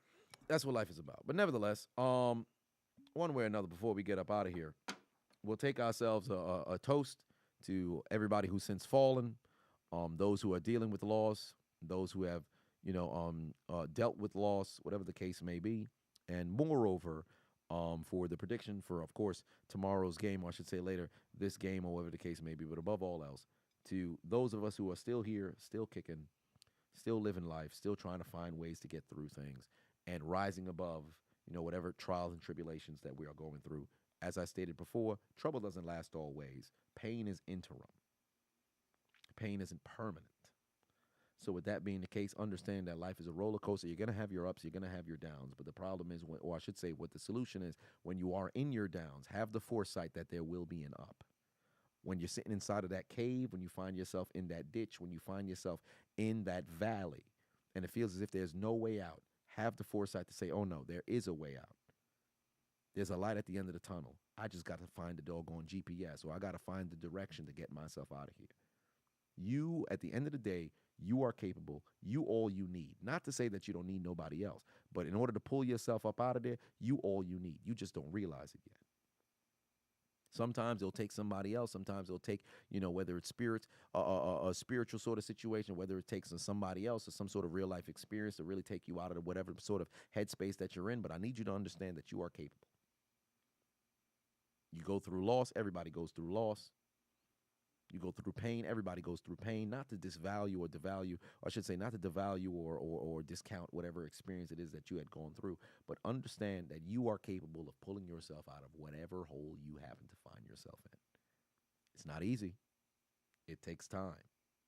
But in due time, with the proper mindset, the right circle around you, and the foresight to understand that you are capable, you will pull yourself forward.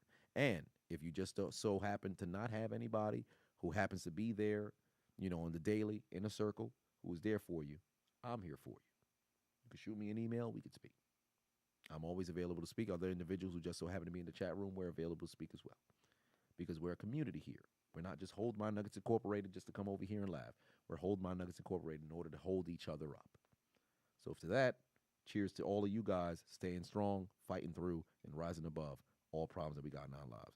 Cheers to you. Ladies and gentlemen, I appreciate you guys tuning into the doggone stream. We will be live tomorrow evening for Game 1 of the NBA Finals. I shall catch y'all then. I have been your host, founder, and chairman of Hold My Nuggets Incorporated, the diligent, vigilant, meticulous, sagacious, conscientious, analytical, methodical individual, the Chiseled Adonis. I will catch you guys in I was about to say 24 hours, but that'd be ludicrous. I'm going to catch you guys in approximately 20 hours. I believe that the game starts at 8 o'clock tomorrow. Let me see here. The game is at 8:40 tomorrow, so I'll be live at 8. I'll probably give it a 30-minute cushion before I end up going live, so I'll catch you guys then. I would use Eddie Murphy, but you know what? I'll use Eddie Murphy, but maybe I'll cut it off before he says "suck my dick." Nah, I'll lie. I'm gonna utilize it regardless. But y'all have yourselves a good night. Eddie, take us out. Good night. Suck my dick. Bye bye.